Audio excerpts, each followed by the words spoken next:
May 25th, Unified Year 1925, Imperial Army Supreme High Command Liaison Conference, Meeting Room.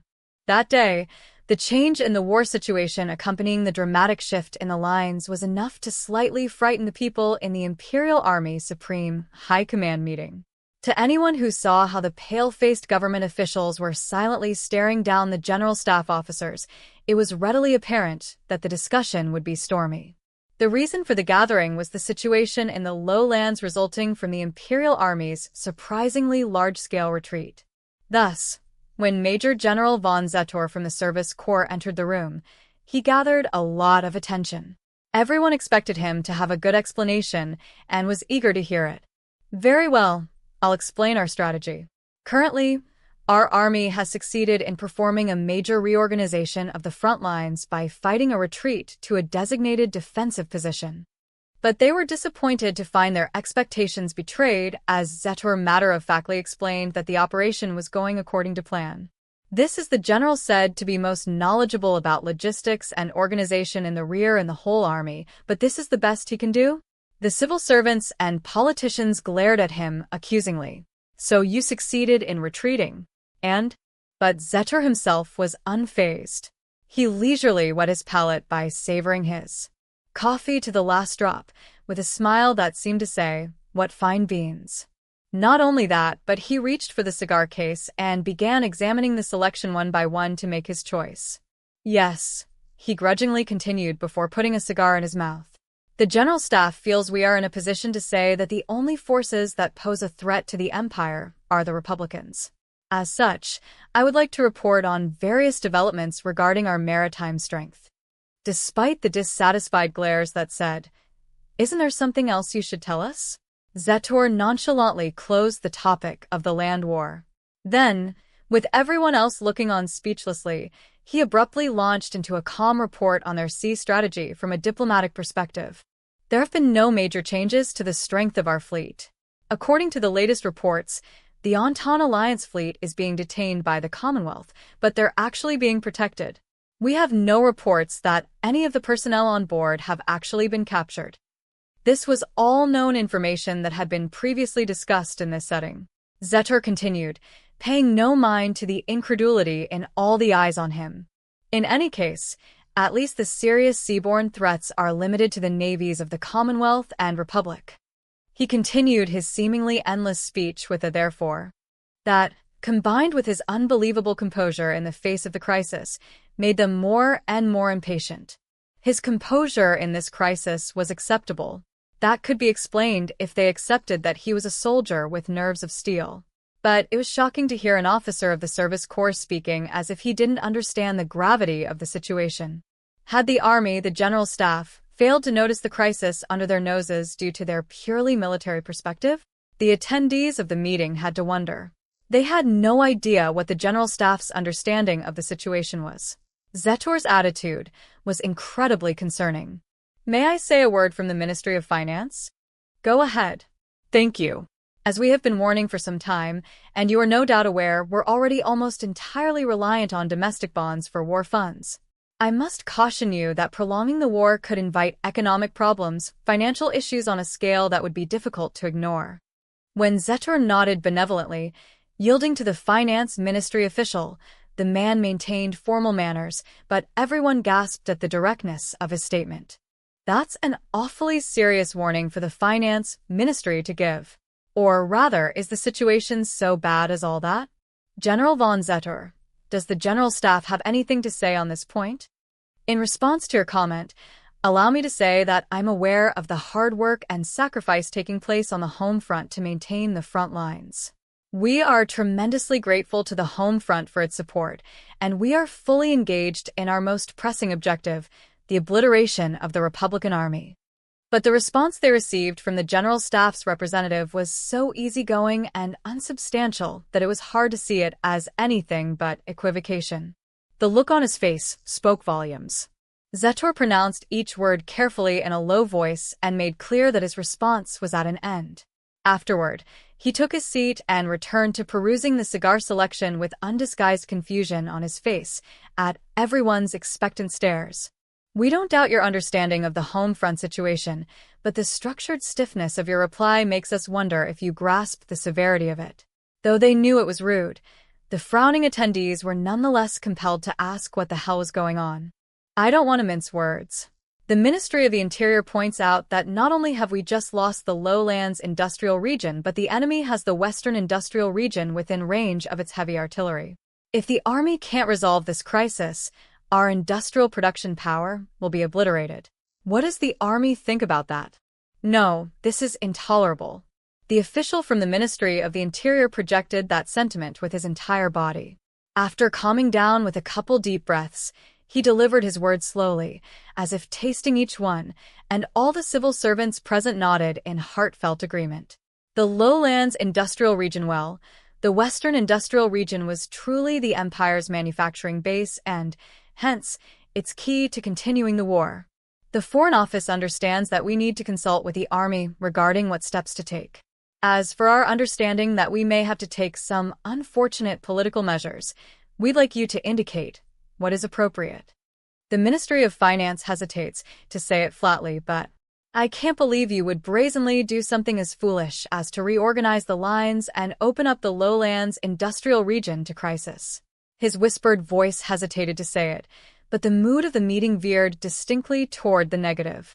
Yet the man at the middle of the maelstrom, Zetor, didn't seem the least bit ruffled. In fact, he seemed completely relaxed, sipping his coffee over the cigar case, completely absorbed in making his selection. Should I go with this double Corona? No, I should think a bit more. After all the exhortations and frank opinions, he finally requested permission to respond, in a tone that said he found it tiresome. It served to stoke everyone's anger. I've heard the same concerns at court. I wish to apologize here on behalf of the army for worrying His Imperial Majesty, but I have every confidence we will achieve a breakthrough soon. The result, however, was that he made a move that was either bold or out of touch and launched into an extended apology to the imperial court. Everyone was thoroughly irritated at losing so much time to this unproductive exchange, but someone whispered that they had to hand it to him, in a way, for his impressively thick skin. He had even ordered a second cup of coffee. Then Zetor suddenly seemed to be conscious of the time and took an easygoing look at his pocket watch, which brought the entire room's patience to its limit. Must be almost time. When he mentioned this in an untroubled tone, everyone stared as if to see whether he would start preparing his things to leave. The participants of the meeting glared at him with eyes that said, "Don't expect to get off easy if we don't like your answer," but Zetor ignored them and looked toward the door. As though someone had appealed to the heavens, the door to the huge conference room came under attack from a violent knocking, causing a stir among all the participants besides one. "Very sorry to interrupt your conference." But when the curious gazes of everyone in the meeting landed on the newly arrived soldier, he, unlike Zetor, backed up several steps and looked to one of the men in the room for help. "Oh, you have the code?" That's all that was said. But one sentence, one question, from the man who had been making endless ordinary conversation, was enough to jolt the fellow back into reality, and he unfolded a sheet of paper he retrieved from his pocket, ready to announce its contents to the conference room. "Sir, telegram received. We are the Reich, crown of the world. I repeat, we are the Reich, crown of the world." "Very good. Now then, everyone, I'll explain. As of this moment, the first phase of Operation Rotgelb, Operation Shock and Awe, is complete, and we've simultaneously launched the next phase, Operation Lockpick." What the officer had read, in a ringing baritone voice, was a verse from the national anthem. Everyone in the meeting was so bewildered to hear the lyrics in this setting that when Zetor nimbly jumped up, doing a 180 from his previously sluggish demeanor and not even requesting permission to speak from the chairman like he had before, they just stared at him in disbelief, as if they had been tricked. "We're currently still confirming, but according to the code from the unit who sent the telegram, we've succeeded in destroying the Republican Rhine Army Group headquarters and rendering them completely helpless." What did he just say? Someone's whisper said it all. The Republican Rhine Army Group HQ is destroyed? When someone repeated the report in a daze, they finally began to understand what a huge thing that was. "We blew away the enemy armies, their general headquarters? The main objective of Operation Lockpick is to obliterate the Republican Rhine Army Group units ahead of our defensive line. The General Staff believes the units deployed in that area are the Republic's main forces, so we're effectively working toward the complete destruction of the Republican Field Army. And in response to their doubt, Zetor promptly chimed in, as if his previous languor had been a ruse. Our army has already destroyed the enemy's chain of command as Phase 1. Please look forward to future reports. The same day, the General Staff Office, Operations Division, opens sesame. That day at the General Staff Office, members of every section were on edge, yet unable to suppress their excitement. Still, they bustled about doing their duty to prepare for what would come next. The entire General Staff was enveloped in the atmosphere of exhilaration and nerves that preceded a major operation, but operations had erupted into backpatting upon hearing news of Operation Shock and Aw's success. The unexpected plan to blow up the Republican Rhine Army Group headquarters, the results that caused everyone to marvel at how perfectly it had been pulled off, it was all thanks to the 203rd Aerial Mage Battalion's skillful performance. So to Major General von Rudersdorf, who read the success telegram with a grin, things were off to a great start. Pessimists had said, well, at the very least we'll throw their headquarters into confusion, but here was the pleasant outcome of expecting what he knew he could from that rascal. Zetor, you rascal. What a pet you've pulled out of your pocket for us. Even Rudersdorf was so delighted that for a brief moment, he wanted to forget about appearances, hit the beer hall, and roar. Cheers. Thanks to the Service Corps' efficient procurement of the necessary equipment and personnel for Operation Shock and Awe, Operation Lockpick was proceeding almost completely according to plan. Which was why Rudersdorf wondered what was making his brother-in-arms so worried when he was called out of a meeting for an emergency or some such. Just received an important message from the Foreign Office. We got an official notice from the Commonwealth via the embassy. An ultimatum? No, more like the opposite. Apparently, they've taken the bizarre position that the time for international cooperation to restore peace has come. He gave an O of understanding. Rudersdorf could understand the awkwardness of receiving an offer for peace talks right as they were preparing for a major offensive. They want to facilitate peace? So things have gotten delicate? Exactly. And their request is extremely problematic. Supposedly, they want us to respond to their peace offering, but the condition they've given is restitutio in integrum. 2, and apparently, they're demanding an answer within a week. But the condition Major General von Zetor mentioned was so unexpected, even Rudersdorf was surprised. Restore the situation to the way it was pre-war? Restitutio in integrum? I don't want to say this, but that means all our hard work will have been for nothing. They've got to be kidding. Peace under those terms is out of the question. If we were going to agree to that, why would we have not once but twice eradicated threats in our region? I never want to see the borders established by the Treaty of Londinium ever again. Rudersdorf was a bit puzzled by the strange timing of this notice from the Commonwealth, but the terms erased his confusion, and he gave his answer roughly. So they're telling us to reset our national security environment to the way it was before the conflict started? He understood that their request was based on the balance of power theory. In other words, the proposal was only what the Commonwealth wanted for itself. Of course, Rudersdorf understood the reason of it, as a diplomatic motion in the name of the country's own interest. But even bias has its limits. His look said, there's no possibility that they wrote this as a joke? But the other man wore an equally perplexed expression, which was when Rudersdorf finally realized, that's why he had such a strange look on his face. After all, they were being offered a tone-deaf diplomatic proposal written in an absurdly self-serving tone. It was no wonder he was confused. Yes, but if we ignore them, we risk an intervention. It seems that part of the Commonwealth's fleet has already begun maneuvers. I'm currently inquiring with the High Seas Fleet as to their movements. But behind his puzzled expression was a struggle to understand the motive behind the Commonwealth's message. For the Empire, it would be hard to swallow a request to return everything to the way it was before the war. The only possible reply was a no. In short, if the proposal was made with the expectation of refusal, it meant the Commonwealth wanted an excuse to attack the Empire. But then, why not just send an ultimatum? Or rather, would those miserly fellows really come stick their necks into a continental war where there was nothing in it for them? No one was sure about that point. That plus the intel that part of their fleet was on the move despite their strange posture made the Commonwealth's goals more or less impossible to fathom. Those inconsistencies gave Zetter pause, and he couldn't find a way to explain the situation well, even to himself. At least for now, we haven't confirmed the mobilization of any land troops. So maybe it's just diplomatic posturing? There hasn't been an ultimatum, right? No, we haven't received anything like that. No sign of mobilization either. What is the Commonwealth after, making a proposal like this? Could the root lie in their domestic situation? If you think of it as a way to get around Parliament and evade the demands of their internal politics, it starts to make sense. That seemed to be the consensus in the meeting of the Supreme High Command, too.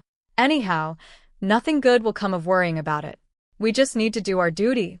So the die is cast, huh? No, I suppose we crossed the Rubicon the moment we made the lowlands bait. But in the end, even if they were confused, both Zetor and Rudersdorf knew the Empire didn't have many options left at that point. In which case, their job was to simply choose the best one for the current situation. They understood the folly of getting distracted by external noise and losing sight of their duty. They were soldiers and officers of the Imperial Army General Staff. Their job was to push ahead, so there was nothing else they needed to do. That's right. Hesitation would be the Reich's downfall. We can only press on. In order to catch the Republican Army in their revolving door, 3, they had carried out a reorganization of the lines despite significant opposition. The bait was something the enemy couldn't resist. Hence why they flourished the red Cape of the Western Industrial Region in front of the enraged bull of the Republic to lure it to the killing grounds.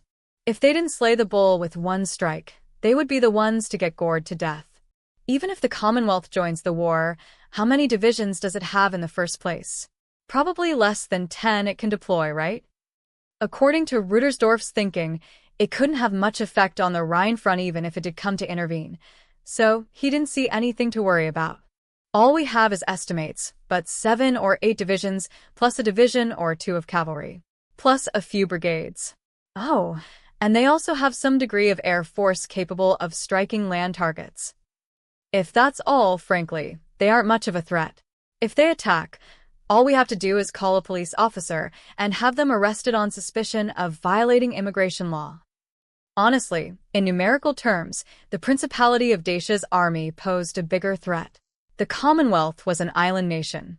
It was hard for the Empire to get to them, but the opposite was also true. If such a country wanted to interfere, it would have to transport troops by sea. Suppose those troops did come that long way on the water. The scale of the Commonwealth's standing army was simply not big enough to be a serious threat. Even a generous estimate of their available troops gave them 10 divisions. The Commonwealth's infantry units could operate as a threat only on the tactical level. On the Rhine front, where well over 100 divisions were clashing, 10 wasn't nothing, but it was still only 10. That wasn't enough to be a threat on the operational level, much less the strategic level. Certainly, in the case of the land army, that's true, but the power gap between our navies is indisputable. It would be a headache if they put a blockade on us. Whoa, are you serious, Zetter? If they could just keep a blockade going, that would be a surprise. I don't know how long you want to keep fighting this war, but I want to end it. I'm sick of getting complaints about ersatz coffee. In truth, the Commonwealth was still a troublesome power. There was no way to attack them without getting past the Royal Navy they were so proud of. Of course, the Imperial Navy was ashamed of it, but although it could fight as well as or better than the Republican Navy, the outcome of a battle against the Commonwealth's Navy would be a toss-up at best, even if it brought all its warships to bear on the Commonwealth's Navy, even just the home fleet. If the Commonwealth pulled ships from its Channel Fleet or the forces it had dispatched to other locations, that would be enough to make the Imperial Navy inferior. On the other hand, that was it. Without a finishing move, they could stare each other down as much as they wanted, but they would arrive at nothing but an endless stalemate. Let's get it over with. Yes, I'd certainly like to end the war sooner rather than later. So, you want to go through with that plan? Exactly. Which is why I need to ask you about the logistics. Zetor, can't you do something to make that advance possible? Rudersdorf, the one who had mustered all of his know-how to draft the plan for the operation, was confident that glory and victory were within the Imperial Army's grasp. To him, the war against the Republic was like a foot race, and all that was left was to run unhindered through the tape at the finish line. The question was whether they could keep their strength up long enough to make it. General von Rudersdorf, I had some of my staff make an estimate. East of the Rhine lines, I can promise whatever you need, but if we're going as far as Parisii, we'll have to overcome the significant obstacle of distance. I can't guarantee you more than 8 shells a day. That's awfully stingy. Furthermore, that number includes only shells under 155 millimeters, and we can just barely maintain that amount for a short period of time under optimal conditions. Our supply lines are nearing their limits. No heavy artillery and only 8 shells per gun? You've got to be kidding me. The number Zetor gave was so outrageous that Rudersdorf glared at him, paying no heed to the staffers in the area looking their way in shock. There's no way to fight a war with that allotment of shells. The words were on the tip of his tongue. If we can't use enemy railroads, then we're forced to rely on horses and trucks. I explained the circumstances already. We've requisitioned everything we can from our regional army groups and the 2 occupied territories, but it's nowhere near enough. I understand how hard the Service Corps is working, but getting hit with numerical reality is harsh. Under these circumstances, we could be done for if it turns into an artillery battle. If we can't get at least 44 shells per gun per day. There aren't enough horses. We're also hopelessly low on hay. Even if we wanted to get it on the ground, it's not the right season. Neither is there enough time to have field engineers lay narrow-gauge rail in no man's land. We'll be running our horses into the ground to get even those 8 shells and food to the front lines. Rudersdorf abruptly swallowed his next words. Zetor was the one telling him this, and that fact left him no choice but silence, because he knew that if Zetor was saying it couldn't be done, the depths of human ingenuity had already been plumbed. If the job was left up to anyone else, they probably wouldn't be able to deliver even half of what Zetor had promised. My friend, I'll be frank. I agree with your plan for the operation as such. I don't intend to withhold any support I can give. I did my very best, and my very best is that number. Please understand that this is the limit of what we are capable of. All right. Then how long can we operate under those terms? Thus, accepting the extreme unpleasantness of their harsh reality, Rudersdorf asked where the line was. If that slim amount of supplies could be provided for a short amount of time, then how long, exactly? 2 weeks. If we don't get too worn down, then maybe another 2 weeks from there, but after that everyone should pray to God in whatever way they believe in. Rudersdorf thought the time limit was harsh, but he did manage to find one ray of hopeful light in it. If they could succeed in taking out the enemy's main forces, if they ripped up the enemy's ability to fight back by the roots, they would be having the ceremony to occupy Parisii's palace before the next month was out. In other words, I need you to understand that if we get bogged down in trench warfare, our supply lines will become paralyzed. Our army is specialized for mobility along interior lines. Zetor's grievances clearly indicated areas the Imperial Army needed to improve. Providing logistical support for operations that go beyond our organizational plan, such as sending troops onto foreign soil, is a nightmare. If you could manage to pull horse fodder and railways out of thin air, we might be able to do the impossible. As it is, though, we're just barely managing to make penguins fly, so please understand. Fine. We'll make an unstoppable advance. You sure talk like a textbook, though. But when push comes to shove, you can provide the minimum supplies for the advancing troops, right? The only direction to go is forward. And he believed that the Service Corps, that Zetor, could get them the bare minimum of what they needed to do so. Only to Parisii. I'm not an alchemist. Don't go assuming I can create an endless supply of gold. Also, the hard truth is that the route is too slim to deliver shells. If you can't lure in and annihilate the Republican Army's main forces, you'll have to give up on Parisii. Please keep that in mind as an officer of the General Staff. Of course. Still, isn't there anything you can do about heavy artillery? Rudersdorf found himself asking the favor even though he knew it was taking advantage of their friendship. Even just a little bit, please. Don't be ridiculous. You were the one who said to assume enemy railroads would be basically destroyed. How are we supposed to transport heavy artillery shells and guns with no trains? I'm repeating myself, but the horses are already worked to the bone. If we work them any harder, the rate of attrition will be insupportable. The army doesn't have any logistical leeway. In fact, the 8 shells I can get you, I can only get because we're commandeering farm horses and fodder stockpiles from civilians. And furthermore, Zetor glared at Rudersdorf, annoyed, as he went on in a low voice. Practically all our heavy artillery is camouflaged in place in the lowlands. So no more crying for the moon. Having personally requested the concentrated placement of those guns, Rudersdorf couldn't very well ask his friend to somehow come up with more. I know. I guess there's nothing we can do. We'll have to work on improving artillery mobility.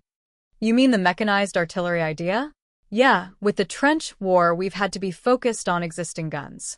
This'll be a good opportunity. Let's talk to Klucke weapons. Rudersdorf and Zetor agreed that the mobility issues with not only the heavy artillery, but artillery in general, had become worrisome when considering an advance. In trench warfare, guns with limited mobility could withstand a degree of counter-battery fire by holing up inside their positions and bunkers. But in a field battle, it was extremely difficult to rapidly change their positions. The current reality was that their firepower was often late to critical engagements. If the guns couldn't advance after the army broke through the trenches, the infantry had to fight without artillery support. Even if they provided Mage or Air Force support, they couldn't expect the same level of firepower as from the big guns. Still, Zetor repeated, but don't forget, this is all only if the revolving door goes around like it's supposed to. So Rudersdorf nodded confidently. Leave it to me. Open sesame. Those were magic words. Rudersdorf was secretly very pleased with his very appropriate key phrase for Operation Lockpick. They would literally blow up the trenches where they had been piling up corpses in vain, as neither side could break through. They would pry open the Republic's stubborn defenses. I see you still have devastatingly bad taste in catchphrases. It's way better than getting all pedantic, isn't it? Above all, it's easy to understand. Rudersdorf did worry about the fact that those outside operations didn't seem to care for it much. Still, he thumped his chest with his fist to say, "You can count on me." Well, Renaissance isn't bad either. This is ancient wisdom. Tunneling had been used to break castle walls in the ages, before there were cannons. Now was the time to employ that knowledge once again. Let's teach those arrogant Republicans not to scoff at ancient ideas. Just the thought of it made Rudersdorf happy. What's most important is the principle of the revolving door. Now, which side will history put the weight on? Both. It'll be a historically huge encirclement. Now then, gentlemen, let's end this war. The lowlands had become a vacuum when they let the Imperial Army withdraw. While the left wing of the Republic's Eastern Army Group advanced to push their front lines up, the units of the right wing were still facing off against the left wing of the Imperial Army, and they were all sick of the deadlock. As far as they could tell, all the radio and official reports covered was the pursuit of the enemy on the lowlands front. Meanwhile, their daily lives were filled with the monotony of quiet lines. In the forwardmost trench, they were anxious about little scuffles in no man's land and snipers. In the reserve trench a ways back, soldiers sulked about the unchanging menu, engaging in futile arguments with the logistics man. And even their frontline HQ was envious of the fortune of the lowland troops. Its officers, beset by irritation and embarrassing impatience, sat around in meetings with nothing to say. No one was having a very good time of it. To make matters worse, it was being whispered that the Commonwealth was intervening, mediating, or possibly even joining the war as an ally, and they heard that the battle to annihilate the Empire was nearly at hand. It didn't feel very good to be so far from the action at a time like that. In such an atmosphere, it wasn't rare to see a certain mid-ranking officer wearing a particularly grouchy frown, standing firmly with a cigarette gripped so tightly between his teeth it seemed like he would chomp it to pieces. The officer, Lieutenant Colonel Viento, gave off an aura of fury he couldn't hide, projecting the fight of a bulldog from every part of his body. He wasn't allowed an outlet for that energy, for some incomprehensible reason, and it had him seething with anger. He fiercely protested the assignment of the few mages who narrowly escaped from Arene to the colonies for reorganization, but he was blocked by red tape, which made him furious just thinking about it, and the higher-ups, who evaded taking indirect responsibility for the tragedy in Arene. I swear these assholes have no goddamn clue. Viento was so mad the bitterness of the cigarette he had crushed in his mouth didn't even register to him. Seized by violent emotion, he drove his fist into the wall. His fist was charged with a formula he had cast unconsciously, leaving distinct cracks in the wall, but he was still fuming. That was how much he resented his current situation. The operation in Arene to damage the Empire's rear had threatened the Imperial Army's logistics. That was true. So he could understand why the brass talked about the Imperial Army's retreat as an outcome of that. But they were supposed to pursue the enemy once they retreated. If they had gone after the Empire's forces, surely they could have achieved something, perhaps even something as fanciful as an Imperial surrender. But instead, the enemy got away, and Republican troops moved in to take the land left behind like beggars accepting pity, which the brass then proclaimed as a victory. On top of that, when Viento realized the significance of his mages being transferred, he had the urge to punch out higher-ups by the dozens. Those sons of bitches. He screamed in his head. They were silencing anyone who had been involved in the uprising at Arene, or doing everything in their power to transfer them away from the front lines, all to cover up the fact that their prediction had been too optimistic. Pathetic. Service in the rear, or a post at some colony, is probably in my near future, too, he thought with an exhausted sigh. He had written a mountain of petitions in protest. This is what I get for fulfilling my mission? It's absurd. I can't go on like this. Sadly, the only people he could complain to were the generals at the frontline HQ he belonged to. In other words, they would just let him vent until he ran out of steam. Eat shit. It was so stupid, he couldn't stand it. He hurled his cigarette to the ground, then used a booted foot to grind the butt out with the rage of someone avenging his mother, before requesting permission to fly from airspace control. He couldn't just stand there smoldering. If I don't somehow stay on the front lines until we defeat the Empire and knock those assholes out of the sky, I can't say a proper goodbye to my dead men and the people we failed to protect. He could hardly bear the boiling pressure inside him as the two sides stared one another down. Worst of all, due to the various difficulties that add friction to any advance, they didn't have a clear picture of the advancing unit situation, which was unsettling. He knew from experience that the communication lines of an advancing army faced an unending parade of obstacles.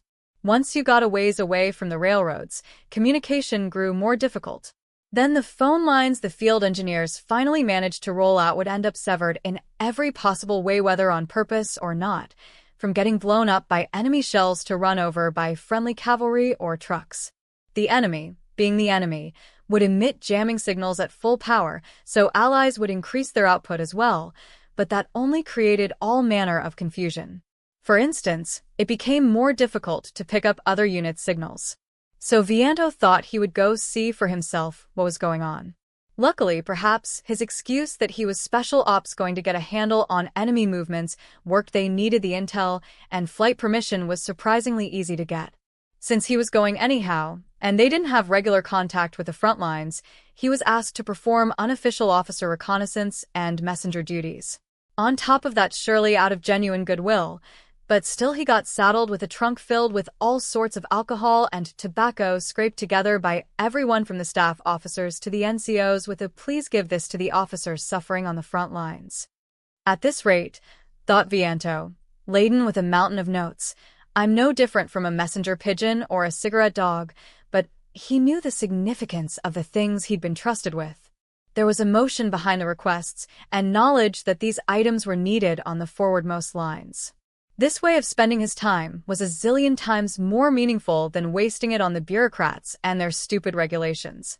More than anything, Viento personally knew how comforting it would be for the officers struggling on the front to receive tidings and luxury items from the rear. Thus, Even though he knew flying with a heavy load meant a whole new level of exhaustion was in his future, he didn't turn down a single request. This is Vianto. Call sign Whiskey Dog, requesting permission to take off from CP.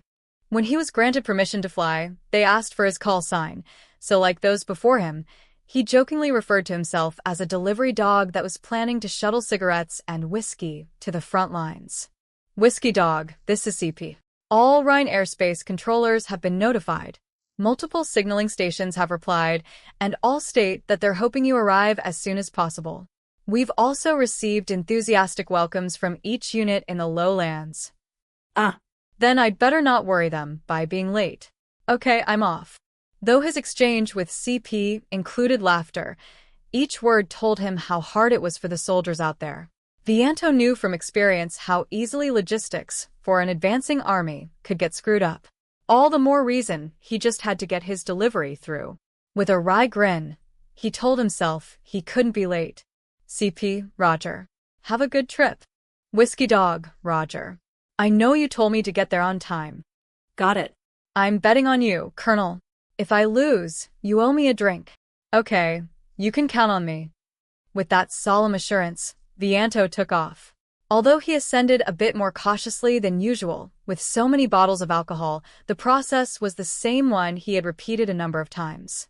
Focusing on the point he wanted to manipulate via the computation orb, he deployed a formula that would only interfere as much as necessary. After that, he gave in to the floating sensation and let the propulsion carry him upward. Which was why, when he managed to get safely into the air, there was nothing particularly special about it to him. It was a normal takeoff. Until the following moment. Without warning, he was struck by a flash and the thundering roar of an explosion. Sent spinning like a leaf tossed on white rapids, he lost all sense of direction and couldn't even tell if he was upright or not.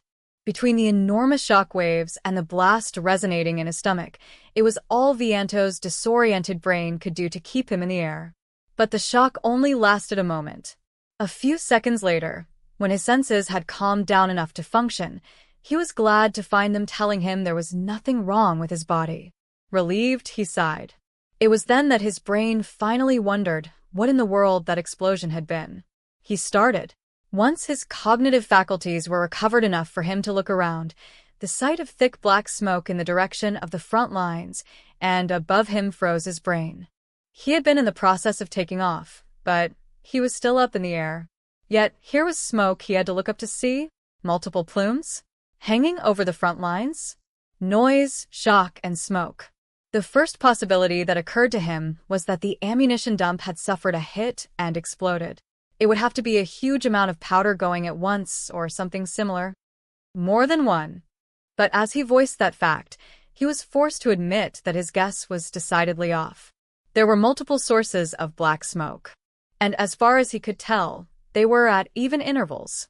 Once he understood the significance of the fact that they were man-made explosions, he realized what had happened. Man-made explosions? On the Rhine front, man-made explosions could only mean combat action. So, did the ammo dumps get caught up in it? But then he realized his understanding was flawed. Even if all the ammunition dumps on the front blew at once, there's no way they would make such neatly spaced plumes of smoke. When he realized that, it dawned on him through not logic but his gut, via experience, that the situation was far worse than he imagined. This was an Imperial attack. Then that means... He quickly tried to see what the scene beneath the smoke looked like. What he saw via the observation formula he initiated made him gasp. There were supposed to be trenches on this side of no man's land. Defensive positions, 3 trenches deep with artillery installations and multiple pillboxes to provide protected firing positions. They should have been right there. But what he saw was a big lonely wasteland covered in rubble and a cloud of dirt. All their defensive positions had been wiped off the map. They had all literally vanished. CP to Whiskey Dog, what's going on? What was that explosion? Vianto spoke almost without realizing it. Huh? Colonel? Sorry, please say it again. It's all gone. He shouted, his voice shaking. It's blasted to bits. The entire front was blown up. The lines are gone. Gone? Colonel, you'll have to excuse me, but that's not The CP still hadn't grasped the situation. Annoyed by the radio operator's laid-back attitude, Vianto focused via his observation formula on a moving group, and in the next moment, he was practically straining his vocal cords, screaming a warning to all units. NGH. Enemy spotted. A composite group of armored units and mechanized infantry. The scale is, they're everywhere. For a moment, CP was speechless. Warn the front lines, the radio operator added as if he'd finally remembered. At that moment, the normal instructions, the need to warn the lines, made Vianto feel strangely off somehow. Why do I feel weird? He asked himself. Oh. A wry grin spread across his exhausted face. I don't need to send a warning anymore. There's no one left to warn. Whiskey Dog to CP. I question the necessity of that. Sir, the tone of voice said, what are you talking about? He still doesn't get it, thought Vianto as he said, no, right now, I'm on the forwardmost line. The front lines have been wiped out. I saw it. The frontline trenches, our front lines were all blown sky high. Everything. They're a huge crater now. This is the forwardmost line. Our army's defensive lines are being pried open at this very moment, on an unprecedented scale. And Vianto had experienced Irene. There was no escaping the chill that ran down his spine. I'm coming down. Call HQ. Hurry. There's no time to lose. Once the Imperial military machine is up and running, it's not an easy feat to stop it. He learned that in Irene. Those guys don't miss a thing. They're borderline psychotic perfectionists. Their devotion to their war machine must transcend even the fabled raison d'être. Urgent to Rhine Army Group HQ. If you don't send every last mobile and strategic reserve unit here, we won't be able to plug this hole. Hurry. He conveyed the crisis in a panic over the wireless as he landed. When he rushed into the command area, distress was written all over the face of the officer waiting for him. Lieutenant General McCallis, 10th Division. Colonel, go to the Army Group headquarters immediately. You've got to warn the others. I beg your pardon, sir, but why? Why go to the trouble of sending a messenger? But the division commander interrupted. Colonel, we've lost all methods of communication, wired or otherwise. Nothing connects. No communications? That means no one received my warning. As he processed the news in a daze, he had hardly any choice but to despair. With even a reserve trench obliterated, did frontline command have even a single division to work with? Whatever they had, they would have to use it to defend a front an entire army had been protecting. They needed reinforcements as soon as possible. Colonel, the enemy is headed this way, right? What the hell? Thought Vianto as he nodded despondently and continued his report. HQ doesn't know what's going on. So they haven't sent reinforcements. They probably haven't even realized the enemy is about to break through. The explanation is simple. In order to take us out, those Imperial bastards are not only jamming, but they went so far as to cut our wires in the rear. That's borderline paranoid, but it sure was effective as hell. NGH. Understood. I'll fly to the Army Group headquarters immediately. They were detestably familiar with how thorough the Empire was, and yet here they were. But there was no time to wallow in frustration. Someone had to sound the alarm, and the fastest in this situation would be a magic officer messenger. It scribbles, but I wrote you a note. I'm counting on you, please alert HQ. At this rate, the front will. Even Horatius IV couldn't defend the bridge on his own. Reinforcements, we need reinforcements now. The moment Vianto understood everything, he cast away the backpack full of bottles and notes he was still carrying. Feeling much lighter, he took the envelope from the commander, wrapped it in cloth, put it away in his breast pocket. Then he shook the commander's hand and made a vow. I will deliver this message. There was nothing else he needed to say. As he rushed out of frontline command and deployed a flight formula, his chest was bursting with violent emotion. He couldn't bear leaving fellow soldiers like that, essentially running away, but his sense of duty told him, alert the others to this crisis. The members of the 10th Division were prepared to die. Just like Horatius, they would protect the fatherland as gatekeepers. That's why, no matter what it takes, I have to call reinforcements while they buy time. If he was too late, the service of those heroes would be all for naught. I've got to fly. Thus, though he was still bewildered, Vianto shouted warnings and orders to intercept as he wove his way through the jumble of soldiers, and as soon as he was up, he flew desperately toward the rear headquarters with all the speed he had. But before he could get enough altitude, he had to take erratic evasive maneuvers. The optical sniping formulas raining down on him couldn't have come from more than a company's worth of mages. But the scale of the attack was nothing compared to the reality that Imperial mages had penetrated this far into their territory. A curse escaped him. Or should he have been amazed at their skill? They're so good at war it makes me sick. NGH. Shit. You rotten potato bastards, he spat as he deployed a series of optical deception formulas not to repulse the enemy, but to help him get away. At the same time, he needed to avoid pursuit, so though his consciousness was threatening to fade, he willed it to stay bound to this world and whipped his agonized lungs, ascending to 500. Immediately after that, the enemies who seemed like they would follow him fired several explosion-type formulas, undisciplined, perhaps as a diversion, and then turned around, abandoning him. There was some distance between them now, but surely wiping out everyone at the HQ facilities was a higher priority for enemy command than taking Vianto out.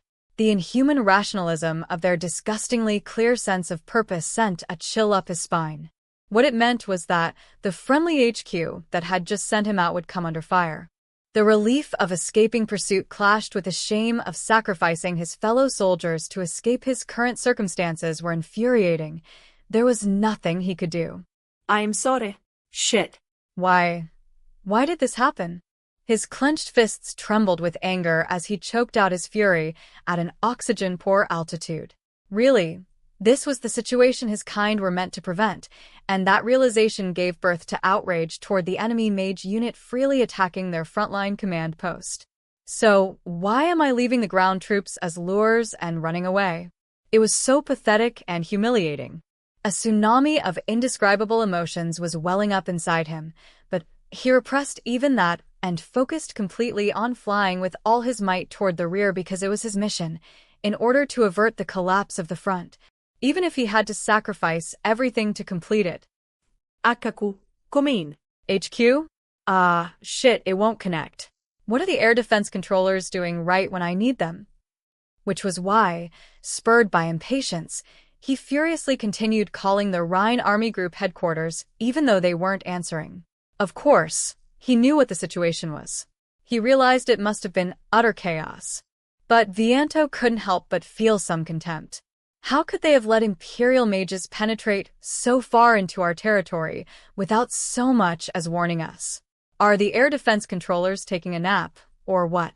The only emotion he could summon was disgust, especially because once initial interception was delayed, enemy contact would be disorganized. Calling Rhine Army Group headquarters. Rhine Army Group headquarters, come in. I say again, Rhine Army Group headquarters. Rhine Army Group headquarters, please respond. Are the waves just not reaching them, because I'm still a ways away? Irritated at the thought, he continued calling via his computation orb, but the lack of response was getting frustrating. Why does this have to happen now? All he could do was fly on, burning up with impatience. Damn it. Did the radio operator fall asleep? It's kind of a bad time. So, he continued unleashing his rage at HQ as he flew near the limit of combat speed. Then he saw it. What is this? Cratered land. The headquarters facilities smoking in flames. It was the cluster of facilities that had been known as Rhine Army Group HQ. The soldiers running to and fro on the ground performing rescues and fighting fires were clad in Republican uniforms. So this was where the Rhine Army Group headquarters was. This was the place. This place, giving off black smoke, plunged into a crucible of unsalvageable confusion. This place was... This is HQ? Of all the... May 26th, Unified Year 1925, at sea. Imperial Submarine Conning Station. The interior of a submarine is, albeit by necessity, terribly cramped. For that reason, most inexperienced passengers end up grumbling about how they keep bonking this or that part of their body against something. That's what normally happens. Excuse me, Captain Tryzel, you called? The one who passed nimbly through the hatch without even ducking was the aerial mage battalion commander Major Tanya von de Geerchaf. She was the only one the crew wouldn't get to tease about bumping down the passages in confusion, at least not for a while. Why? Because she had an exceptional body, in a way. Even sailors of the shortest stature would need to stoop to move around inside the sub, but her height clearly presented no issue. And even if someone wanted to go out of their way to comment on it, anyone with a lick of sense would think twice upon seeing the many service ribbons she wore as proof of her brilliant achievements. How's the ride, Major? It's been quite tranquil, sir. Thank you. And the food is so delicious that I can't hold back tears of gratitude. As they exchanged leisurely greetings, Major von de Geerchaf saluted in the naval style with a precisely bent elbow. The captain suddenly wondered if he should be impressed or repulsed, but he responded with an army-style return salute. It was his boat, but he could still show a passenger respect. In fact, he wanted to show respect to her after all. The little lady getting a lift was an old hand, casually sporting service ribbons for every sort of medal given to those serving in the field, not the least of which was the Silver Wings Assault Badge. I thought mages were treated as magic army members and given high-calorie diets. I don't mean to be contrary, Captain Tryzel, but most of what we're given is blocks of nutritional supplements. Even things like canned fruit and white sausage are rare. And she handled the flattery between combat unit commanders in different fields with aplomb. Even just the commanding officers having a cordial relationship could make it easier to avoid quarrels in a small community, so the exchange was compelled by necessity. Still, he was happy to hear de Geerchaf grumble about how great the food was on the submarine. Having a chef who could make use of the tiny onboard kitchen and limited utensils, but who also did their best to be creative, was something for a submarine crew to be proud of, even more than other naval units. It's a perk you only get on a sub, where it's very hard to find anything else to enjoy. Even so, isn't it awfully elaborate? You can tell? Maybe your young tongue is more sensitive to the difference. All right, I'll let you in on it. We actually poached an outstanding cook from Fleet Command. Still, more than anything, I'm glad the taste is to your liking. There really isn't much else to look forward to. It may be cramped in here, but I hope you'll enjoy mealtimes. Long patrols, endless routine. Yes, to a submarine crew, patrol duty essentially meant each day would be no different from the last. Until an enemy ship was spotted, they could only earnestly endure the idle hours. And the result of that, the captain grumbled in his head, is that when the torpedoes we were recently issued were discovered to have defects, the submarine captains took their anger out on the technology department instead of enemy ships. Hence, for some time, Tryzel and the other submarine captains had been getting particularly good treatment when it came to food in an attempt to mollify them. The outstanding cook was one instance. When the state is so understanding, it usually means there's something else going on. I'm not sure that suspicion is warranted. Come now, Major. The two of them grinned. Commanders knew that if High Command happened to show some consideration, it meant they had their reasons. Oh, please extend my thanks to the sub that pulled that feint for us off the coast of Norden. You were up in those waters? Yes, the submarine provided a splendid distraction. I was touched by the technology department's minute thoughtfulness in issuing diversionary blast torpedoes. We were so thankful to the developers that we invited them to a party on board in appreciation of their work.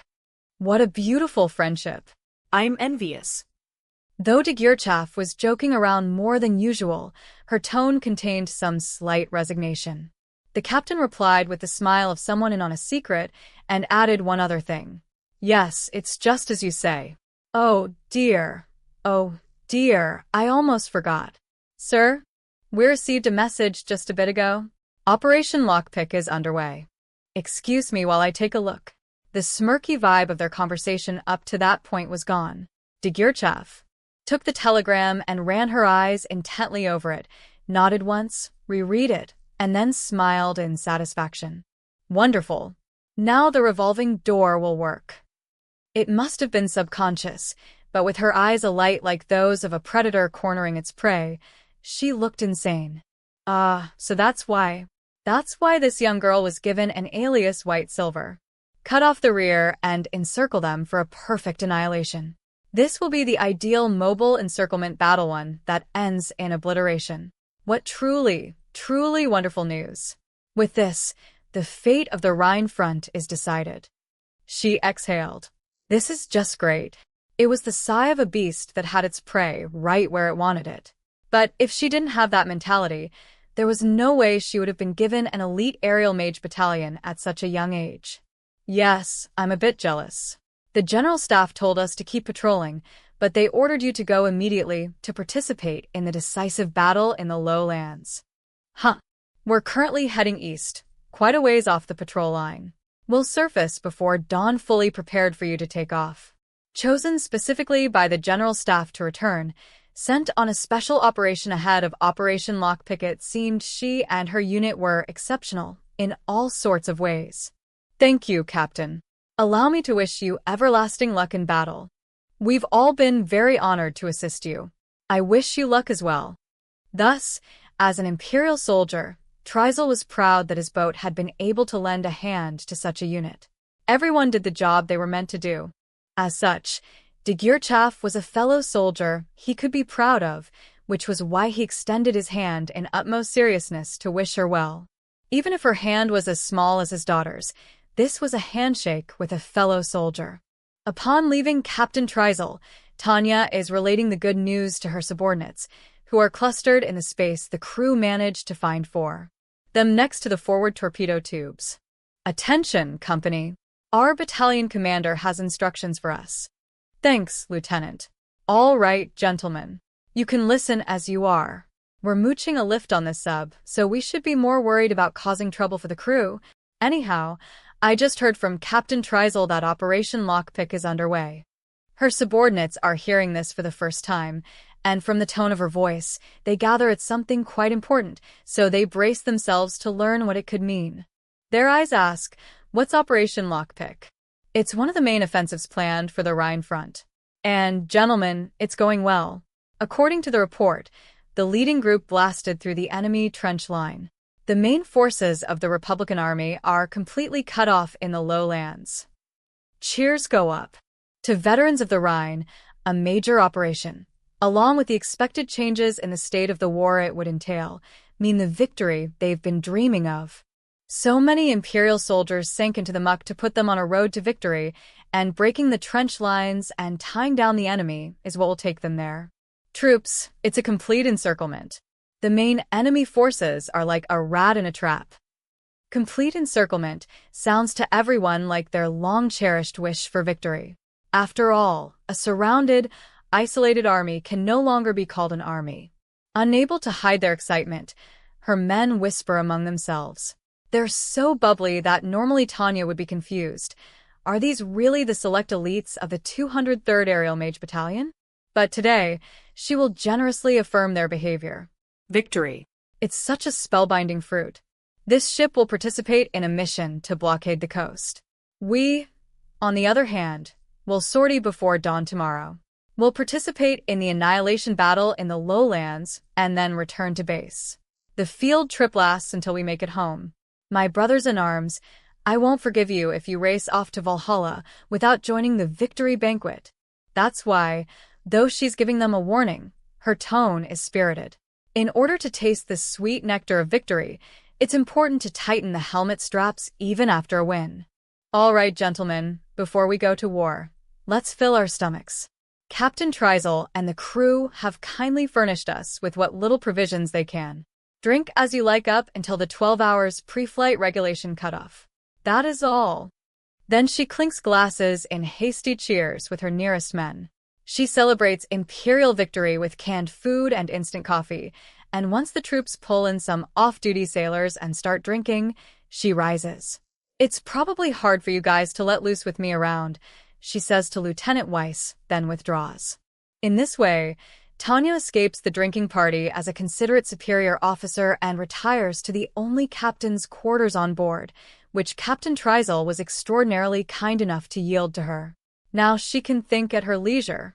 The topic is the upcoming war situation and how she should comport herself. The initial phase of Operation Lockpick is a total success. As a result, the scales are tilted heavily in the Empire's direction.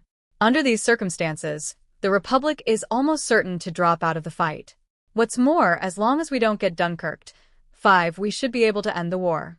In other words, de facto victory is right in front of us. Supremacy in battle. Yes, victory. So Tanya understands that the end of the war, peace, and promotion, that wonderful future hangs on the outcome of these operations. That truth gives her renewed hope. After all, humans are capable of working awfully hard when presented with a purpose. Right purpose, right method, fair compensation. It's actually quite a lovely labor cycle. I'm inspired. And there's next to no worry of being Dunkirked.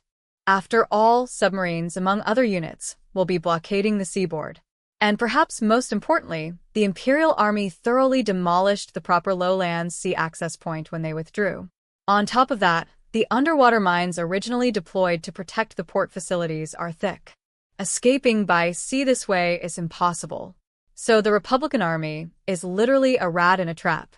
Ah, splendid. That satisfaction uproots her nagging hunch that they were in for a sorrowful defeat and tosses it out the window. It's more than enough to compensate for her pent-up anxiety and exhaustion.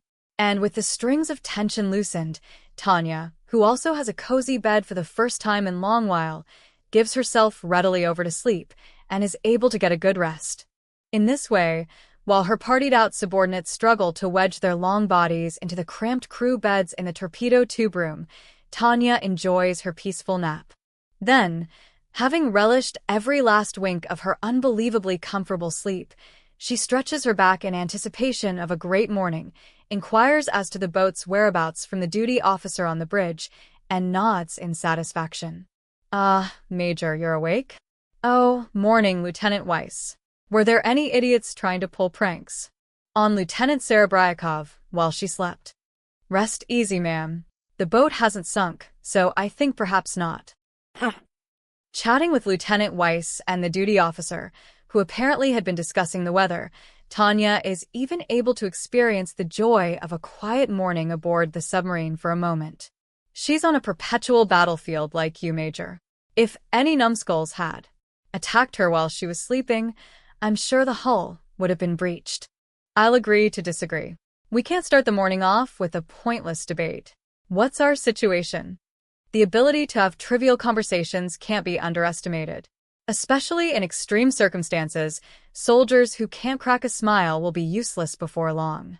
On that point, Tanya is impressed by the sense that life goes on even in the belly of this submarine, proof of humanity's greatness, but she remembers their important duties and obligations and cuts the frivolous conversation short.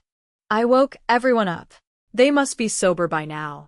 I'm sure they're in better shape than during our endurance training. Very good. If anyone collapses due to a hangover, we'll have to throw them into the sea to ice their head.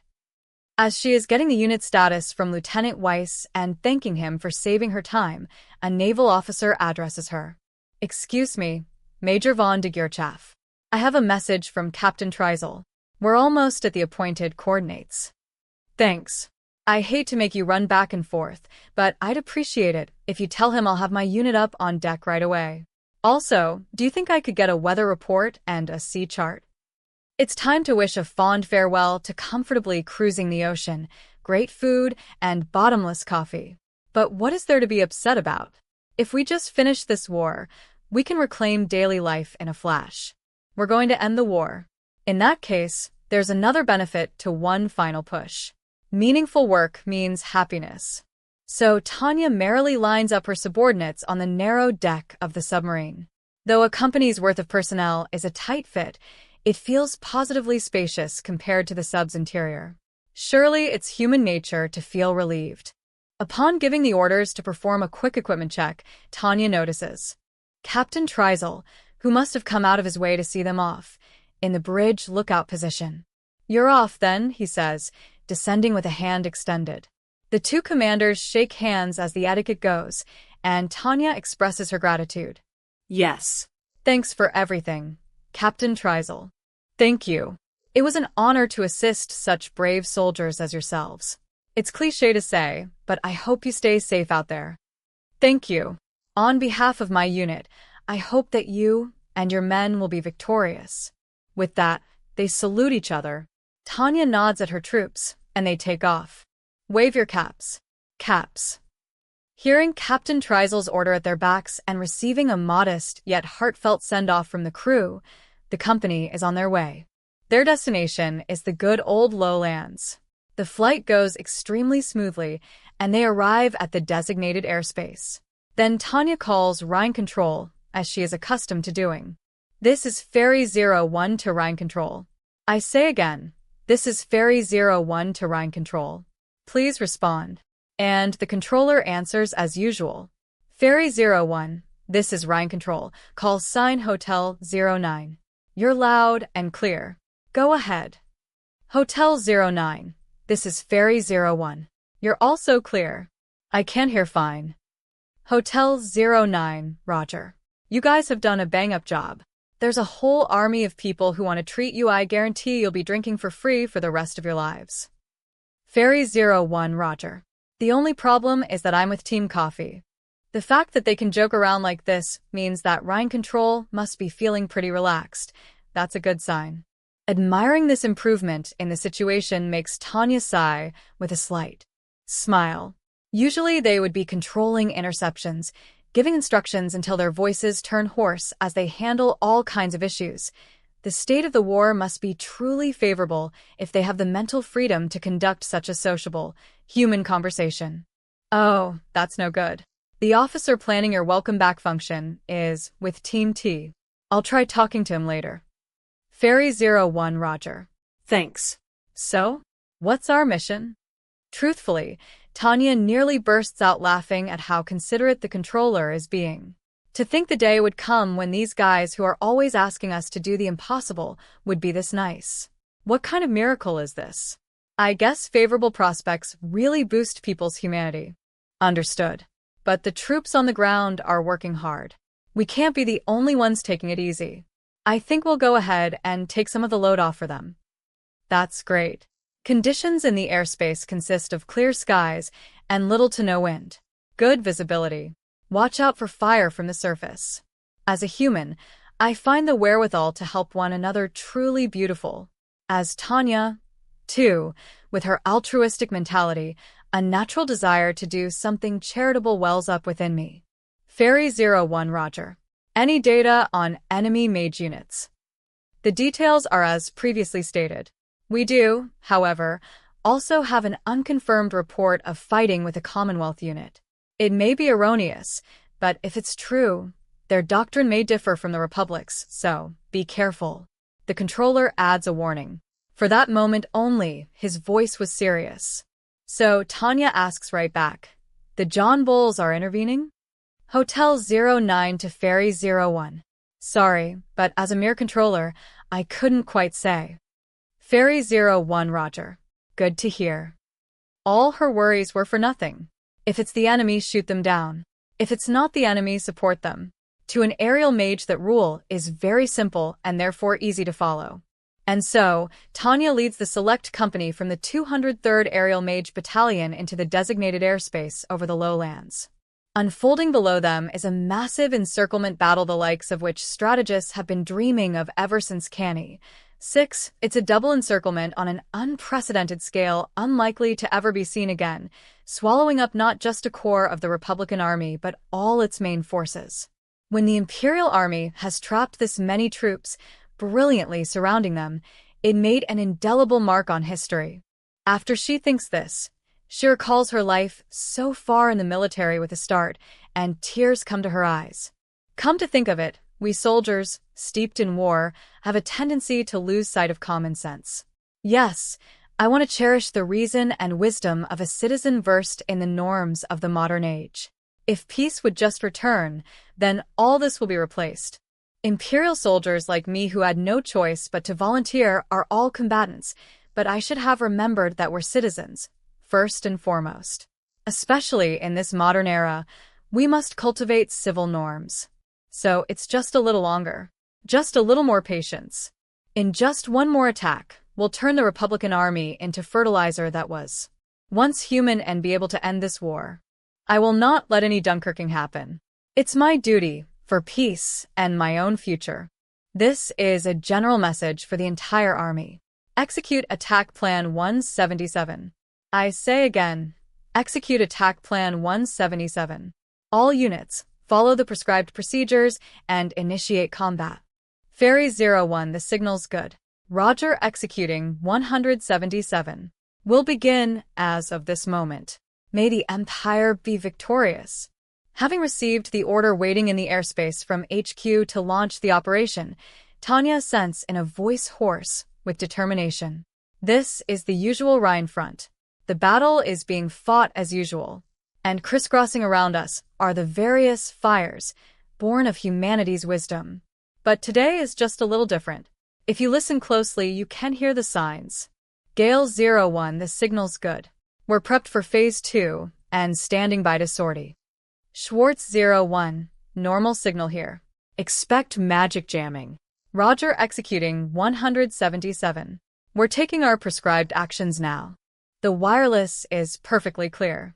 Although the typical noise of any battlefield interferes, each unit's reports come in as clear as during an exercise, proof that the enemy is lacking either the headquarters facilities or electricity to attempt jamming. Most importantly, the organized intercepting party that should be in the air to meet them is basically coming after the fact. And to top it off, the Imperial Army has an enormous advantage in firepower, able to freely fire all types of shells, not the least of which is the 255 millimeters. The Republican Army doesn't even have enough 78 millimeter shells for infantry use. So much iron was invested in the firefight that the maps will need to be redrawn, and now it has turned into a one-sided massacre carried out by the Imperial Army. And the Republican Army's response is lacking in cohesion, you could say. The troops are in utter confusion, and with no unity, it's hard to even call what they're doing a military action. One unit is striking out with their small force to try to break the encirclement. Elsewhere, another unit has started digging a trench to prepare a defense, and yet another unit is looking to the sea for an escape route and advancing on the port facilities. They've thought of every possible solution, and since the structure of their army has disintegrated, they're trying them all at once. The chaos of the decapitated Republican Army is hard to watch. It's just so pitiful. Meanwhile, the actions of the structurally sound Imperial Army can be praised as a triumph of organization. First, the Imperial troops have already cut off the Republican Army's supply lines to the main forces and have them under control, for the most part.